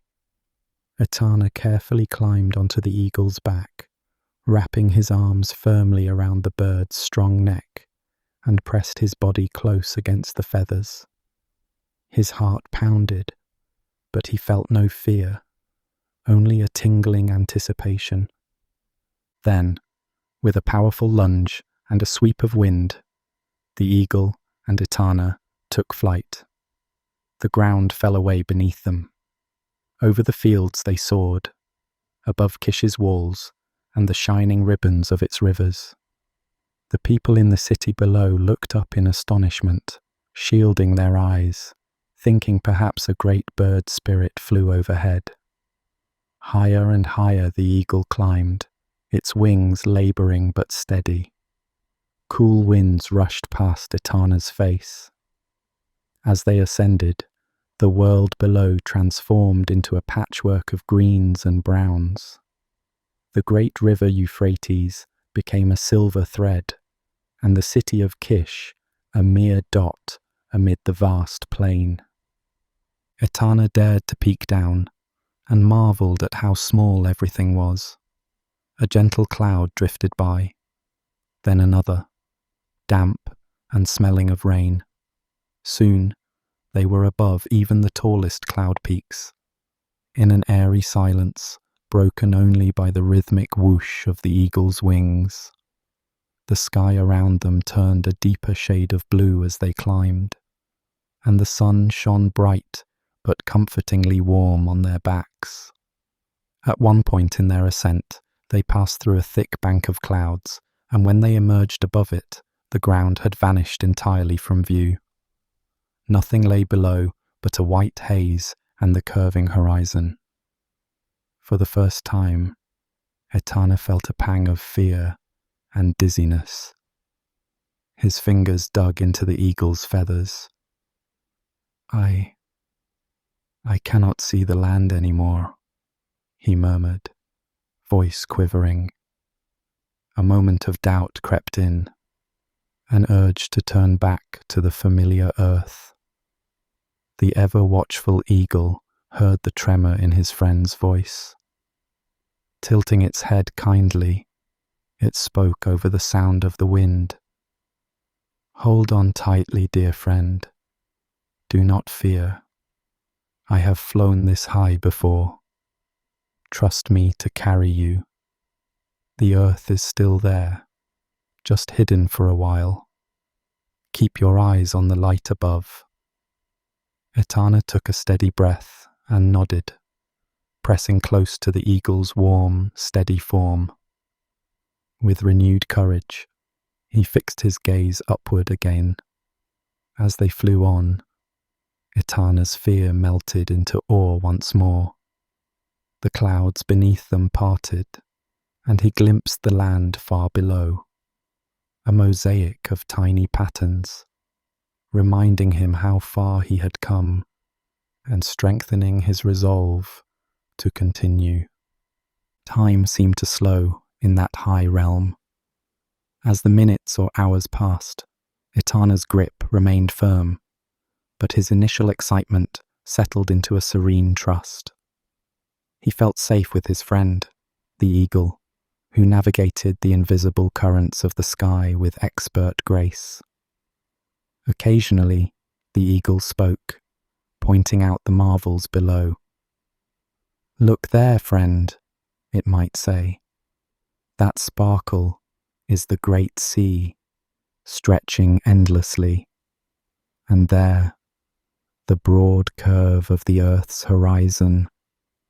Etana gazed where the eagle directed, and each sight filled him with wonder. The world was so vast, yet so beautiful, and he was but a small part of it riding a beam of the sky. At last, the blue sky around them began to deepen into a rich indigo, and stars that never could be seen by day now glimmered faintly, even with the sun still in view. They had flown beyond the realm of ordinary birds, into the threshold of heaven itself. Ahead, something marvellous appeared. Gates of pearlescent cloud and light, marking the entrance to the highest realms. The eagle alighted gently before the gates. Etana climbed down, his legs trembling not from fear, but from the overwhelming majesty of what he beheld. Together, man and eagle passed through the soft, luminescent gates and found themselves in a land like no other. All around grew a radiant garden, with colours richer and more pure than any on earth. Where one might expect soil, the ground seemed to be composed of light and cloud, firm beneath their feet, yet glowing from within. Golden blossoms and silver vines twined up trellises made of sunbeams. The air itself hummed softly with a soothing music, like distant harp strings mixed with the sigh of wind through cedar branches. Etana felt a profound peace wash over him. The aches and cares he carried fell away in this place.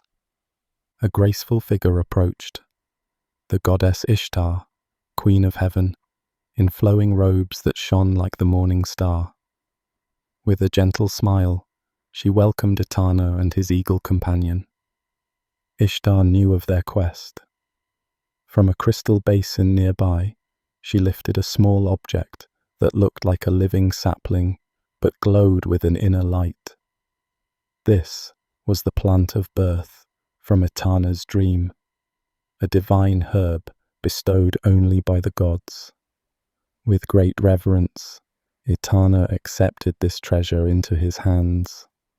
It felt warm, pulsing with life. Gratitude overwhelmed him. He bowed deeply, thanking Ishtar and the gods with all his heart. Their mission fulfilled, it was time to return home.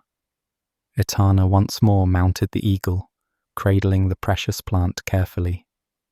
They thanked the goddess and the dwellers of heaven, and then the eagle launched into the air for the journey back.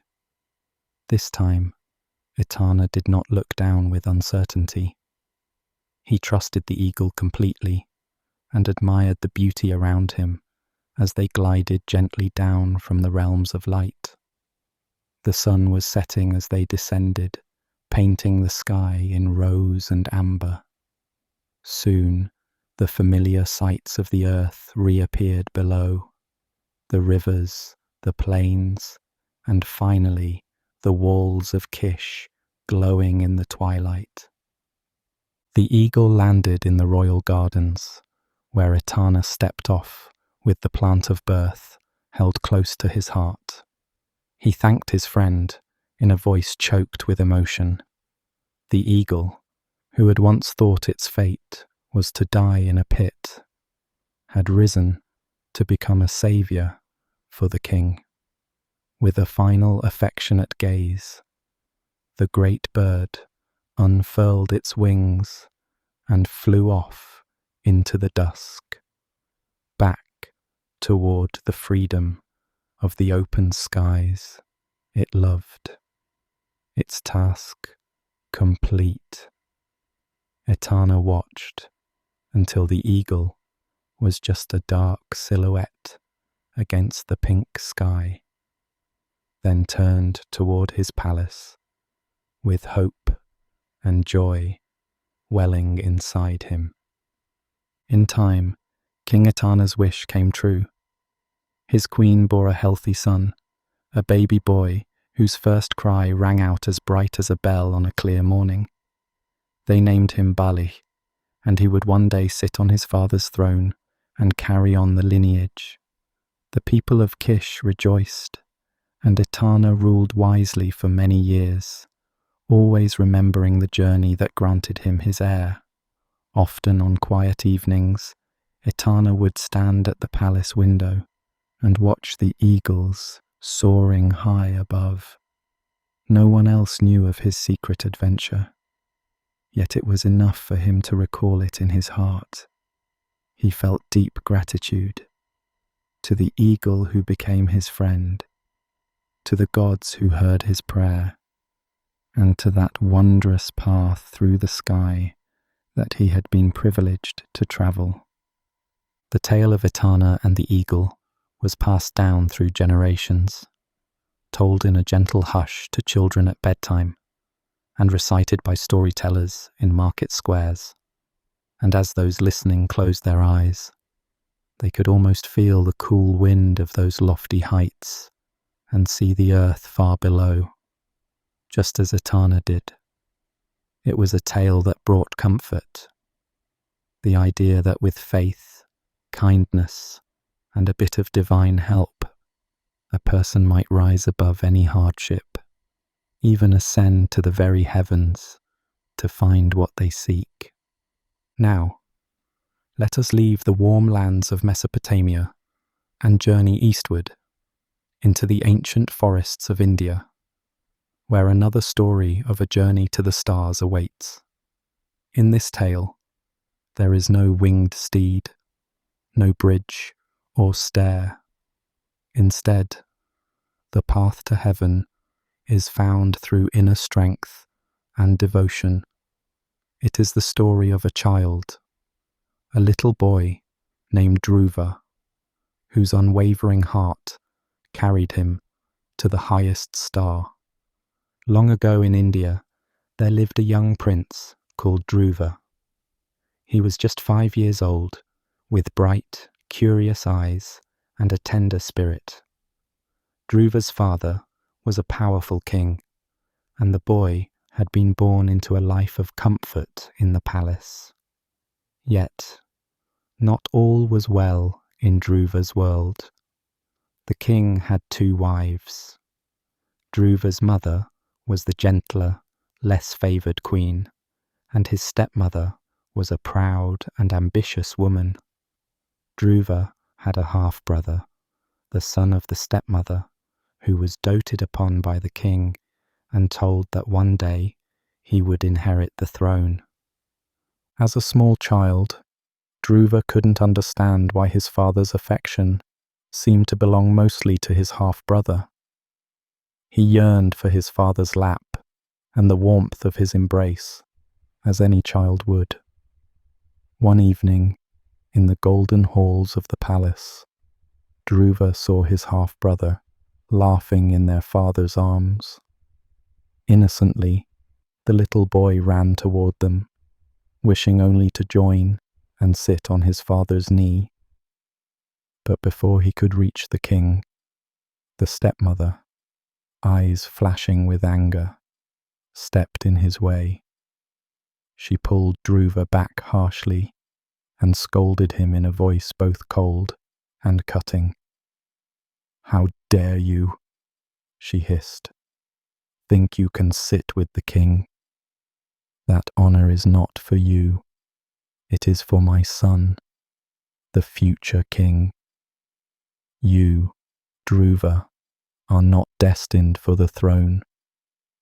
If you wish for your father's love and a place of honor, you should pray to the Lord Vishnu to be born as my son in your next life. Only then could you have what you seek." These cruel words struck Dhruva to the core. Stunned and hurt, the boy stood trembling as his stepmother's dress swished away and his father remained silent, eyes downcast. Little Dhruva ran from the hall, hot tears streaming down his cheeks. He sought out his own mother, Queen Suniti, who lived quietly in another part of the palace, away from the grandeur. Suniti gently cradled her son as he sobbed into her sari. Between his choked breaths, Dhruva repeated what his stepmother had said. "Mother, is it true? Is there really a lord more powerful than father? Someone called Vishnu? Can I pray to Vishnu to help me?" Suniti wiped Dhruva's tears and looked into his innocent eyes. Though her heart ached for her child, she also believed deeply in the goodness of Lord Vishnu, whom many honored as the preserver of the universe. Softly she answered, "Yes, my son. Lord Vishnu, Narayana, is the Lord of all, greater than any king on earth. He watches over everyone with love. If your heart is pure and your desire is true, you can pray to him. He hears the prayers of those devoted to him." Dhruva sniffled and grew quiet, thinking hard. His small hands clenched with determination. He decided in that moment that he would indeed seek Lord Vishnu and ask for his blessing. If Vishnu was the greatest of all, then only Vishnu could help him find the love and place he longed for. Early the next morning, before the sun had fully risen, Dhruva slipped away from the palace. No one noticed the tiny figure walking out of the city gates, for he left in silence while the world was still dim. He walked until he reached the edge of the forest, where tall trees loomed and birds were beginning their dawn chorus. For a 5-year-old, the forest was both enchanting and intimidating, full of long shadows and strange sounds. But Dhruva's heart was set. He took a deep breath and stepped beneath the canopy of the trees, following an old path that led toward distant mountains. He had heard his mother say that Vishnu could be found by those who left behind the noise of the world and sought him with a pure heart. Deeper and deeper into the woods Dhruva went. Sunlight dappled the ground in patches, and the morning mist clung like veils among the foliage. When the path ended, he pushed on through undergrowth, not minding the scratches of twigs on his arms or the dew that soaked his sandals. Little Dhruva's resolve was far bigger than his body. He felt no fear, only purpose. As midday came, he paused by a clear stream to drink water, cupped in his hands. He ate a few wild berries he found on the bushes. Then he continued onward, murmuring under his breath, "Om Namo Narayanaya," a simple prayer to Lord Vishnu that he had heard before. With each step, he repeated the name reverently, letting it steady his resolve. After hours of walking, Dhruva emerged into a quiet clearing. The ground here was soft with moss, and a large old fig tree stood at its centre, its branches spreading wide like welcoming arms. Exhausted, but still determined, Dhruva decided this place would be his sanctuary for prayer. He sat down beneath the tree on the gentle moss, crossing his legs the way he had seen holy men do, and closed his eyes. The forest around him buzzed with life. Insects chirped, leaves rustled with the breeze, distant monkeys chattered. But Dhruva turned his senses inward. He recalled everything he knew about Vishnu, the protector, the kind Lord who sleeps upon the cosmic serpent in the milky ocean of stars, whose form is radiant blue and whose smile is pure compassion. In his mind, the boy imagined offering flowers at Vishnu's feet and singing praises, as he had done in temple visits with his mother. A calm determination settled over him like a warm blanket. And so began Dhruva's meditation. Day after day, this little boy remained under the fig tree, eyes closed at most hours, whispering Vishnu's name and focusing only on the divine. The sun rose and set. Animals and birds passed by the clearing, sometimes pausing to curiously observe this small, motionless visitor, as gentle as a flower. Dhruva barely noticed anything but his prayer.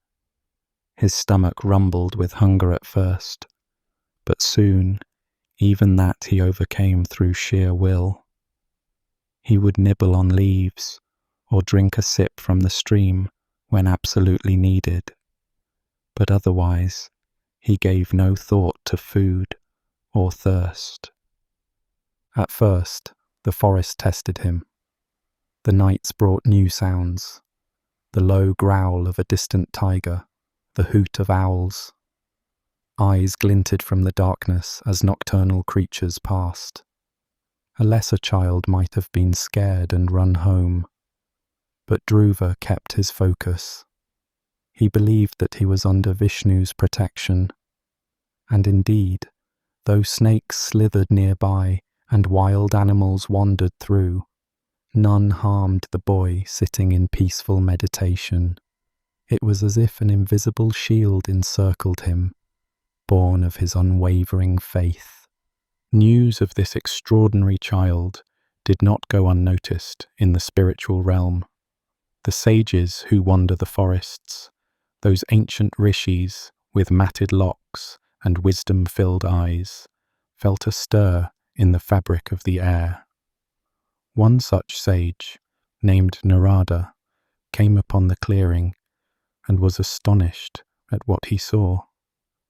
A tiny boy, deep in meditation, radiating a tranquility and power that could be felt in the very ground.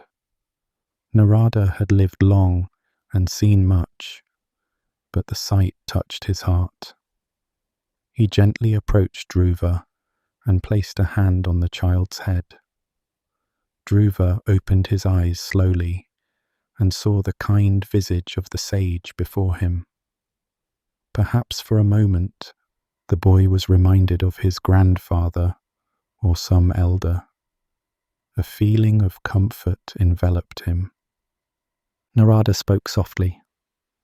"My child, I have never seen someone so young undertake such a penance. The forest can be dangerous, and you are far from home. Tell me, what is it that you seek with such devotion?" Dhruva, in a clear, small voice, explained his purpose. The longing for love, the desire for a place in his father's heart, which led him to seek Lord Vishnu's help. Narada was moved. He thought to himself that such sincerity must surely reach the Lord's ears. The sage decided to guide Dhruva further, rather than dissuade him from this path. With a gentle smile, Narada taught Dhruva a sacred mantra, a special prayer, to chant within his heart, one that would focus his devotion even more. It was the name of Vishnu in its most potent form, a mantra that sings with the very vibration of the universe. Om Namo Bhagavate Vasudevaya. He also taught Dhruva how to sit firmly and breathe steadily so that his body would not trouble him as he meditated. Dhruva listened earnestly to every word, nodding. When Narada was sure the boy understood, he blessed Dhruva, placing sacred ash upon his forehead. May Lord Vishnu appear before you and grant your wish, dear child, Narada said. Remember, your faith is your strength. I shall keep watch over you from afar. And with that, the sage quietly departed, leaving Dhruva once again alone with his practice. Weeks passed, then months. Dhruva's tapasya, his deep meditation and austerity, became the stuff of legend even as it was happening. It is said that the intensity of his focus shook the balance of the cosmos. The animals of the forest grew still and watched over him protectively. The winds quieted around the clearing, and even the gods peered down in wonder at this radiant small figure generating such spiritual force. Dhruva's body became thin from his fasting and stillness, but he glowed with an inner light. He was utterly absorbed in the thought of Vishnu, so much so that nothing could break his concentration. The stories tell that Indra, the king of the heaven, grew anxious as he watched Dhruva meditate. Indra feared that this boy might ask Vishnu for a boon that could shake the order of heaven, perhaps even covet Indra's own throne. So Indra tried to distract the boy, sending illusions and frightening apparitions, roaring lions, giant serpents, demons that snarled and shrieked. Yet, astonishingly, Dhruva remained unmoved. His eyes remained closed, his breathing calm. The dreadful images could not penetrate the circle of his faith.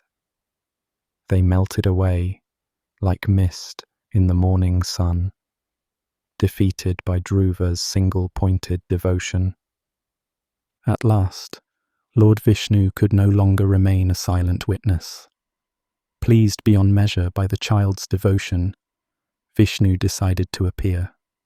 One peaceful evening, as the sky turned a soft purple and the first stars blinked awake, Dhruva sensed a change in the air. A warm golden light filled the grove. It grew brighter and brighter, yet it did not hurt Dhruva's eyes. Instead, it felt as gentle as the dawn. Dhruva opened his eyes, and before him stood a magnificent being, glowing with a divine radiance. It was Vishnu, in all his glory, dark blue, like the deepest night sky, dressed in silk, shining with celestial gems, and with a garland of forest flowers around his neck. In his 4 hands he held his conch, discus, mace, and lotus, symbols of his power and grace. His eyes gazed at Dhruva with infinite kindness, and a serene smile played on his lips. For a moment, Dhruva was speechless. All he had dreamt of, all he had sought, was here in front of him. The pure love emanating from Vishnu's presence was overwhelming. Remembering his manners and overcome by joy, the little boy prostrated himself, lying flat on the ground in respect. Vishnu's voice then rang out, melodious and comforting, like 100 beautiful bells sounding in unison. "Dear Dhruva," he said, "I am deeply pleased by your devotion. Such focus and determination in one so young is truly extraordinary. Rise and tell me, what is it that you desire? Your prayers have reached me, and I wish to grant your wish." Dhruva sat up and folded his hands, tears of happiness brimming in his eyes. Yet now that the Lord of his heart was before him, Dhruva found that the sadness and desire that had driven him here had been transformed. In Vishnu's presence, the hurt inflicted by his stepmother no longer had any power, and his longing for a place in the palace felt distant and small. Instead, Dhruva felt a great calm and bliss. Stammering softly, he said, "O Lord, when I began this journey, I sought a place on my father's lap and in his heart. But now, having seen you, I realize I have found a place at the feet of the divine, which is worth more than any throne. I feel your love filling me, and that is enough. I have no other wish now but to stay in your grace." Vishnu's eyes shone with approval and gentle love. He touched Dhruva's cheek tenderly. "Your heart has understood a great truth, my child, and because you have been so steadfast and pure, I will give you a gift far beyond what you first desired. You came here wanting earthly love and recognition, but I shall grant you eternal glory and a place in the heavens themselves, so that your light may shine for all time." Dhruva listened, head tilted in wonder. With those words, Vishnu bestowed upon Dhruva a brilliant destiny. The little boy would become a star, not just any star, but the Dhruva Nakshatra, the immovable star, known to the world as the North Star. It is the star that remains fixed in the firmament while all others wheel around it, a guiding star for travellers and a beacon in the night. Vishnu told Dhruva, "You shall blaze high in the northern sky, steady and true, a symbol of devotion that never wavers. All who look up at you will find guidance, and you will remind them of the power of faith. Even the 7 great sages, the stars known as the Big Dipper, will circle around you in homage, and your place will remain until the end of time." As Vishnu pronounced this blessing, Dhruva felt himself growing light, his human form falling away like a cocoon shed by a butterfly. Up, up he rose, transformed into a spark of pure light. Vishnu vanished from the grove, but Dhruva's essence flew beyond the forest, beyond the atmosphere, and into the starry tapestry of the night. As Dhruva settled into his new form in the sky, he felt a serene contentment. No longer a boy of flesh and blood, he was now a being of light, gazing down upon the world. From his lofty vantage, Dhruva could see the palace where his family dwelt and the vast lands beyond. He felt no bitterness toward those who had wronged him, only compassion. His light, steady and unflickering, became his way of blessing those below. He knew his mother might look up and find comfort in his starry presence. He sensed that travellers on dark nights would use his glow to guide their way north, and the thought filled him with quiet joy. In becoming a star, Dhruva had transformed into a beacon of hope for all on earth. That very night, 2 queens in the palace, Suniti and even the haughty stepmother, looked up and noticed a new brilliance in the sky, a star of unusual brightness fixed in the north. The king too gazed at it from his balcony, a strange sense of peace washing over him. None knew that it was their very own Dhruva, shining down on them. Back at the palace, when the sun set and little Dhruva had not returned home, King Uttanapada grew troubled. He realized with regret that his son had been driven away by unkindness. Queen Suniti prayed fervently for her boy's safety. That very night, both the king and Suniti had a wondrous vision. They saw Lord Vishnu in their dreams, smiling and pointing toward the northern sky. Waking with a start, the king rushed outside just in time to see a new star, unusually bright and fixed in position, twinkling directly above the palace.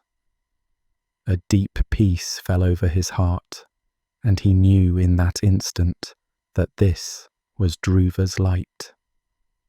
The stepmother, too, gazed up and felt a mix of awe and remorse. She understood that the child she had cast out had been embraced by the heavens themselves. From that day on, the king and his queens would look to the Dhruv Tara, Dhruva's star, each night. King Uttanapada vowed to be more loving and just, never again to let pride or favoritism blind him. And Suniti, though she missed holding her son, felt immense pride and solace, knowing that Dhruva was eternally safe, shining down on them all. The story of Dhruva has been told to children for ages in India, often under the same night sky where his star still glimmers. Mothers point out the North Star, Dhruv Tara they call it, and tell their little ones how a boy just like them won a place in the sky by his devotion and courage. The children fall asleep, comforted by the idea that a kind, brave child shines above, watching over the world. It is a tale of inspiration. No matter one's age or size, a determined heart can achieve what seems impossible, even immortality among the stars. We have travelled with brave souls across bridges of light, on the backs of eagles, and through the power of devotion. But there are other journeys to the heavens that every culture speaks of. Journeys not taken by the living, but by the soul in the gentle passage of life into death. These too are imagined as paths in the sky, bringing comfort that after our earthly walk is done, another voyage begins under the eternal night canopy. Let us now explore those serene celestial pathways of the afterlife, as envisioned by 2 different ancient peoples. The Egyptians on the banks of the Nile, and the native tribes across the oceans in the Americas. Their traditions, though worlds apart, both find a guiding road in the stars. In ancient Egypt, death was not an end, but a transition, a journey of the soul to a new realm of existence. The Egyptians spent their lives preparing for this final voyage, which they believed would carry them to a paradise everlasting. When you close your eyes and conjure the images of Egypt, you might see golden sands and the pyramids standing against a deep blue sky. Within those pyramids and tombs, on papyrus, scrolls, and temple walls, are painted maps and guides for the soul's journey, like travel guides for eternity. One of the most cherished destinations was a place called the Field of Reeds, also known as Aru. It was their version of heaven, an idealized mirror of the life they knew along the Nile, but perfected and eternal. Imagine the most peaceful landscape you can. Endless fields of tall green papyrus reeds swaying gently in a warm breeze. Calm channels of water reflecting a sun that never scorches. And a horizon where the light is always that of early morning, soft and promising. In the field of reeds, the crops grew high and effortlessly. The fruit was always ripe, and one could stroll among lily-filled ponds and flourishing gardens forever. Loved ones awaited there, and even beloved pets, for in the Egyptian afterlife, one could be reunited with all who had been cherished. Every person would have their own plot of land in this heaven, to live as a farmer of paradise, reaping joy and contentment without toil or worry. To reach this blessed field, however, the soul had to undertake a journey fraught with tests and gateways. Though fear not, for our telling will keep to the gentle path of a soul who succeeds, guided by hope and virtue. The journey began at the moment of death, when the life force, the soul called the Ba, took flight like a bird from the body. The Ba would eventually need to unite with the Ka, the vital essence, in the afterlife for the person to be whole again. But first, it had to find its way. The Egyptians believed that the soul might travel on a boat, very much like how one would sail on the Nile. Indeed, the coffin was often referred to as a boat for this reason. Visualize a small boat gliding into the western horizon where the sun sets. On board is the Bay Soul, depicted often as a bird with a human head, representing the departed. The waters it sails upon are not ordinary waters, but the celestial Nile, sometimes also identified with the Milky Way, that faint white river of stars in the night sky. The stars above twinkle, guiding the route, while protective deities stand by. There is Ra, the sun god, who at night travels through the underworld in his own great solar bark, fighting off chaos to be reborn at dawn. Perhaps the soul's little boat follows in the wake of Ra's grand vessel, benefiting from its light and protection. At various points, gates bar the way, each guarded by enigmatic beings. But the Egyptians, being practical even in spiritual matters, prepared for this. Texts from the Book of the Dead were placed with the deceased, containing spells, prayers, and the all-important passwords and names the soul would need to pass these gates. We can imagine our gentle soul whispering the correct words at each threshold, and the gates swinging open into deeper and more luminous realms. Finally comes the most famous moment, the Hall of Ma'at, where the heart of the soul is weighed against the feather of truth. This could be a moment of great tension, but let us consider the ideal case of a person who lived a life of balance and kindness. The soul steps into a vast hall, silent save for the crackling of a torch. At one end stands Osiris, the kindly lord of the underworld and resurrection, with skin of green symbolizing life. Around him are 42 assessors, spirits who witness the weighing. The soul's heart, glowing with the imprint of all its deeds, is placed on a golden scale opposite the single white feather of Ma'at, the feather that represents truth, justice, and cosmic order. Our soul has lived honorably. It has cared for family, offered water to the thirsty, bread to the hungry, spoken truth, and harmed none unjustly. Thus, as the scale is balanced, the heart is as light as the feather. The scales tip and bob, but finally rest in equilibrium. The verdict is favourable. A gentle smile graces the face of Osiris. The soul is declared true of voice, meaning worthy and honest.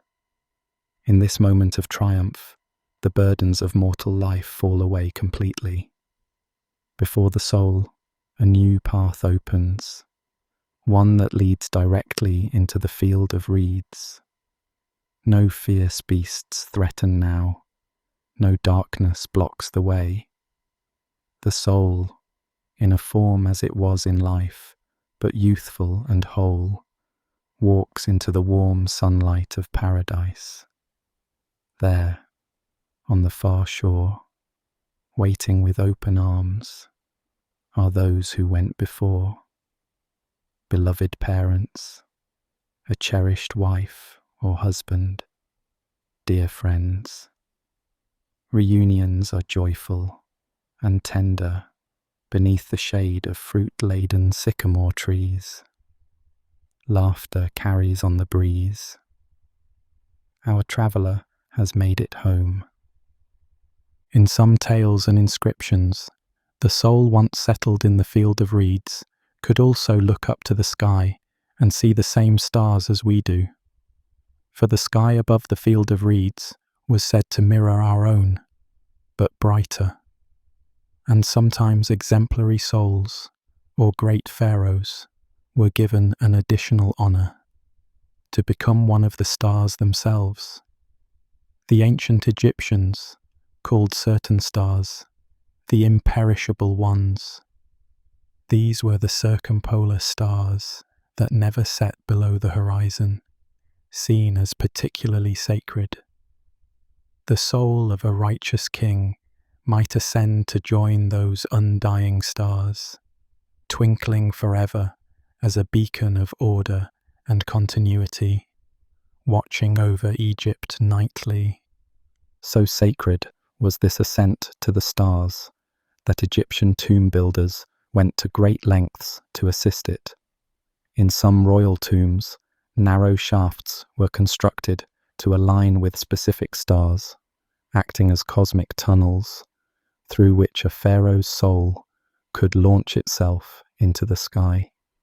On the ceilings of burial chambers, they painted the image of Nut, the sky goddess. In Egyptian art, Nut arches over the earth as a woman whose skin is the night sky filled with stars.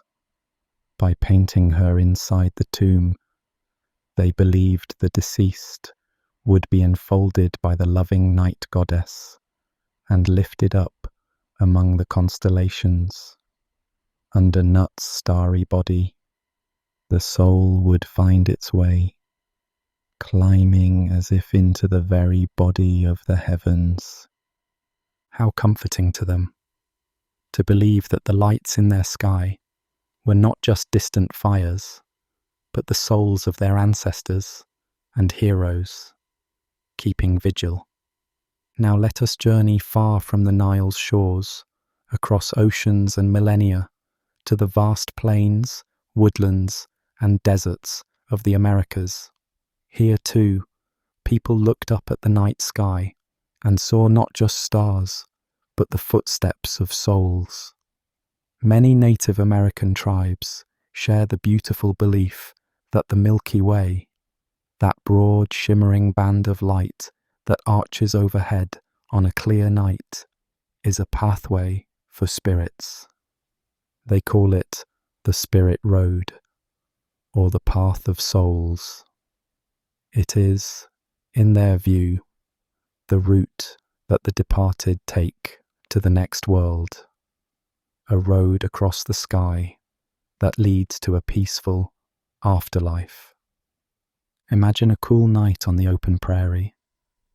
Above, the Milky Way spills across the heavens, millions of stars so densely packed that they appear as a milky white haze.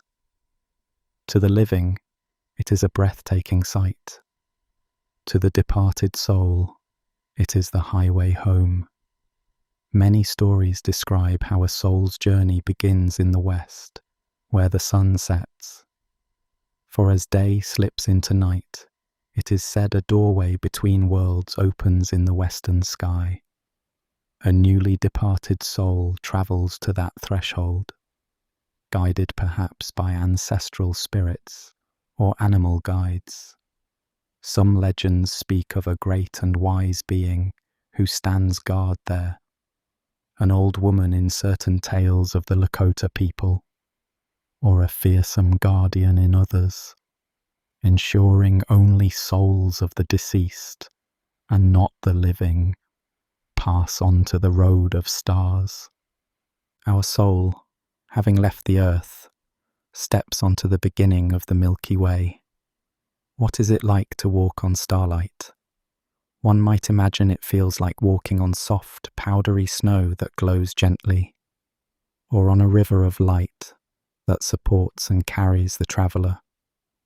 The path curves upward and eastward, shimmering as it goes. Far below, the earth lies in darkness, with only campfires and moonlit rivers hinting at its features. But the soul is focused on the journey ahead, not behind. All around are stars that pulse with a friendly light, like candles lit in windows to guide a wanderer. In some native stories, the soul might encounter tests or guides along the Milky Way too. The Lakota tell of the constellation we know as the Big Dipper, as a celestial boat or dipper of water. They say the soul finds a great river along the Spirit Road and must cross it. If the soul has done good deeds, the river is narrow and a kindly spirit helps them across. But if not, the river is wide and difficult. Yet, let us follow a kindly fate. Our soul finds the crossing easy. Perhaps they hop across stones of stars, or a bridge of moonlight appears just for them. Further along, some traditions mention a village or camp of souls, a place along the Milky Way where spirits rest and find community.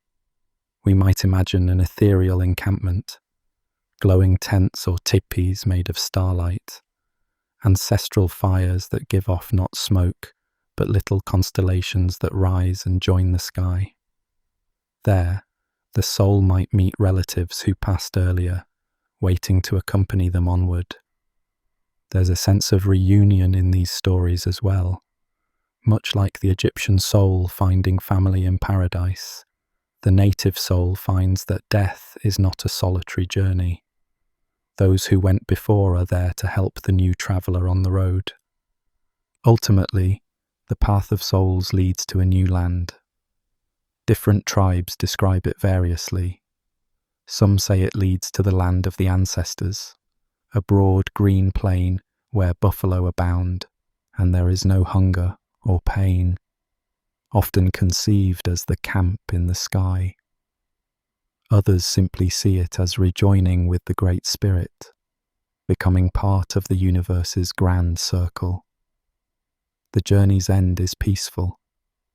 The soul can look down occasionally like a star and watch over those still on earth, or sometimes even return in dreams to give guidance or comfort to loved ones. This belief in a starry soul road was shared by many peoples across the continents. The Seminole people, for instance, saw the Big Dipper as a great canoe in the sky. They would say that in that canoe, the souls of those who lived good lives are gently ferried along the Milky Way's glowing current toward a beautiful western land beyond the setting sun. The Cherokee and Cheyenne likewise spoke of the Milky Way as a route travelled by spirits. From the Arctic tundra to the Andes mountains, countless cultures independently saw that bright band of stars and felt in their hearts that it must be a pathway home. It's fascinating to note that cultures as distant as ancient Egypt and the Lakota and many other native peoples independently described a Milky Way path for souls. It makes one wonder if every group of humans, upon gazing into that river of stars on a clear night, felt it to be a trail, one so inviting, so mysterious, that it had to lead somewhere meaningful.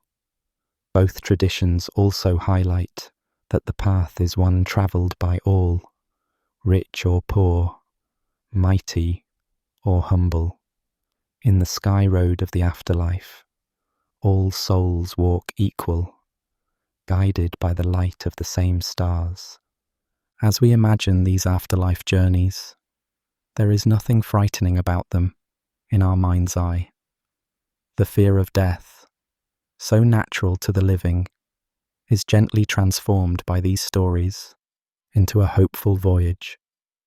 One can take comfort that those who leave us are not lost in darkness, but rather move along a beautiful, illuminated path to a place of rest and joy.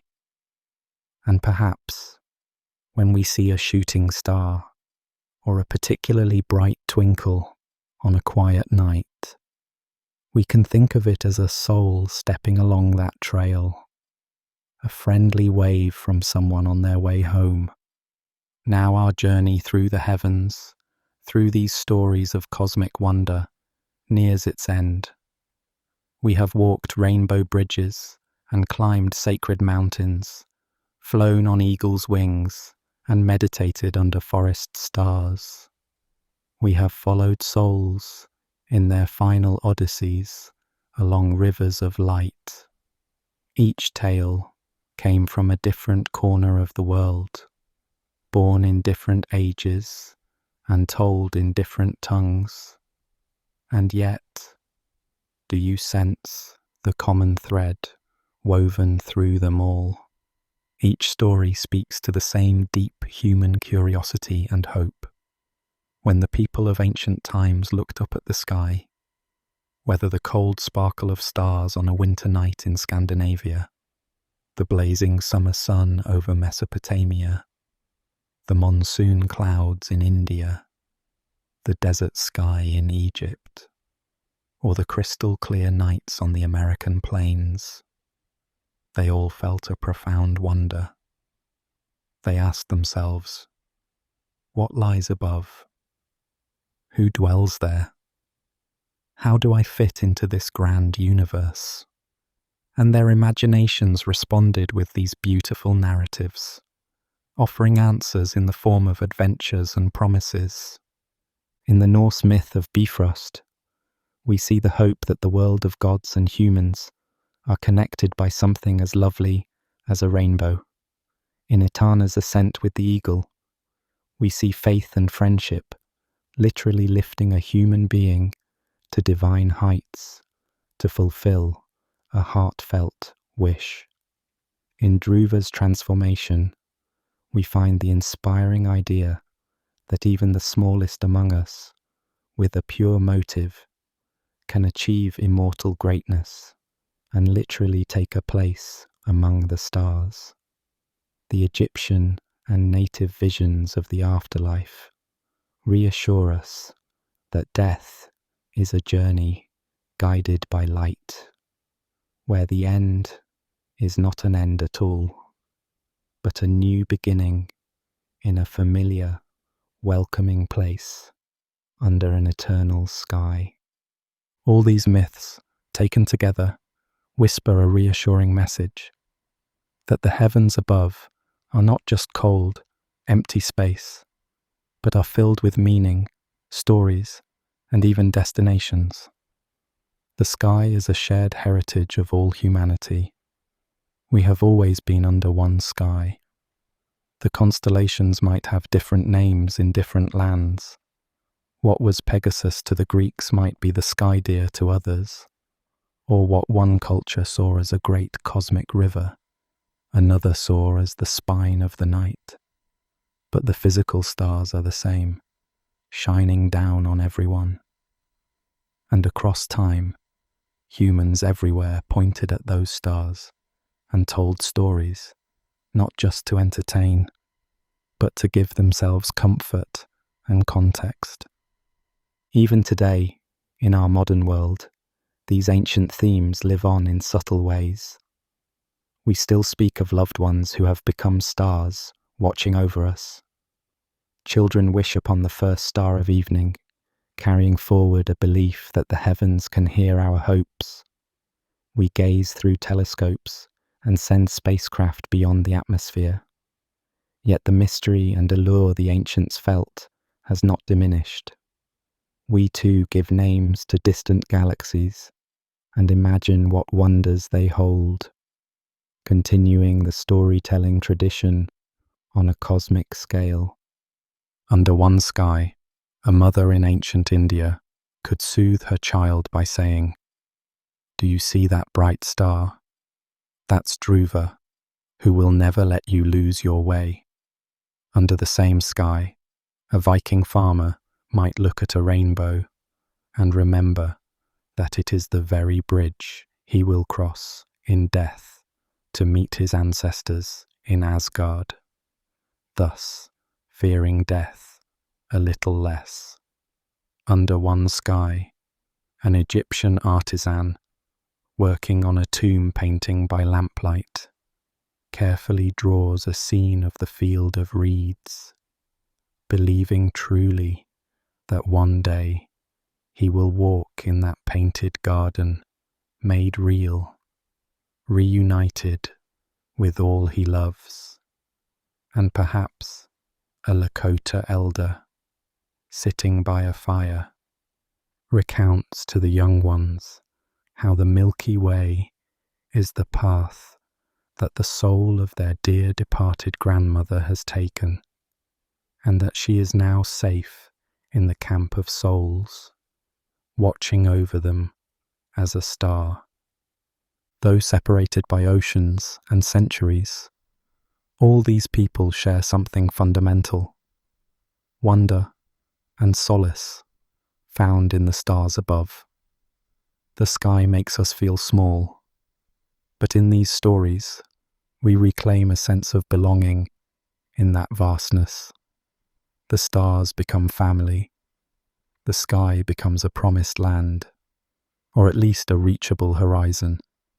As our narration draws to a close, let us take a moment, in our mind's eye, to stand once more under the night sky of our own here and now.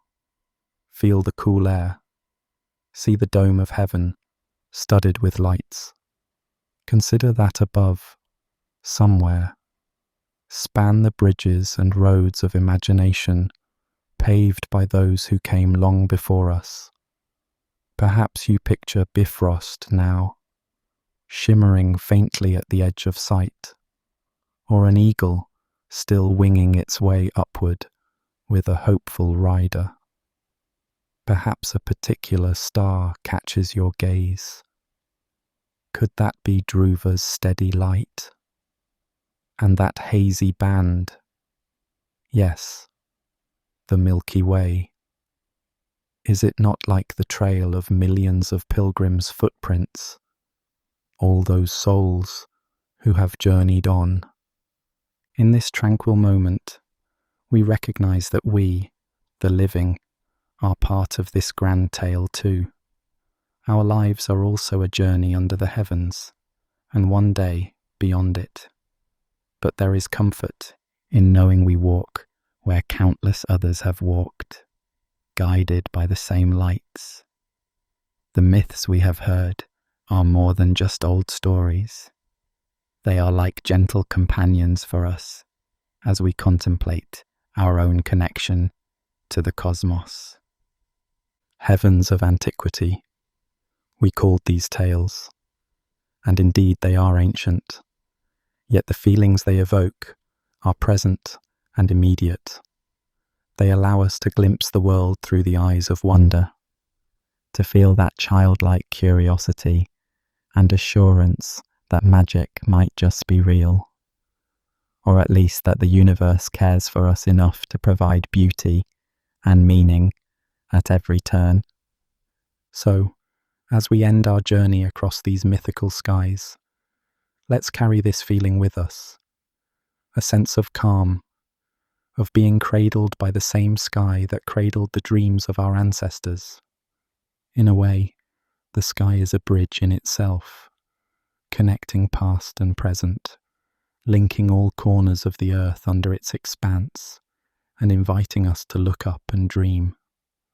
Whenever you find yourself yearning, or curious, or even lonely, you can step outside on a clear night, look up, and remember these stories: the rainbow bridge, the eagle's ascent, the little boy star, the path of souls. They're all up there in spirit, painting the darkness with hope. We share this sky, and we share these stories, all of us, under one cosmic canopy. In the tapestry of time, our lives and our stories are woven with the same threads of wonder that our ancestors used when they first looked up and imagined pathways to the stars. As the stars continue their silent wheel overhead, we take a gentle breath and feel at peace. The heavens that once seemed so distant now feel a bit closer, filled with friends, guides, and possibilities. We have travelled far in our imagination and returned safely home, enriched by the journey. May the calm and wonder we've found in these tales remain with us as we walk our own path, ever guided by the lights above. And may we always remember that, no matter where we are or who we are, we live our lives under one sky together.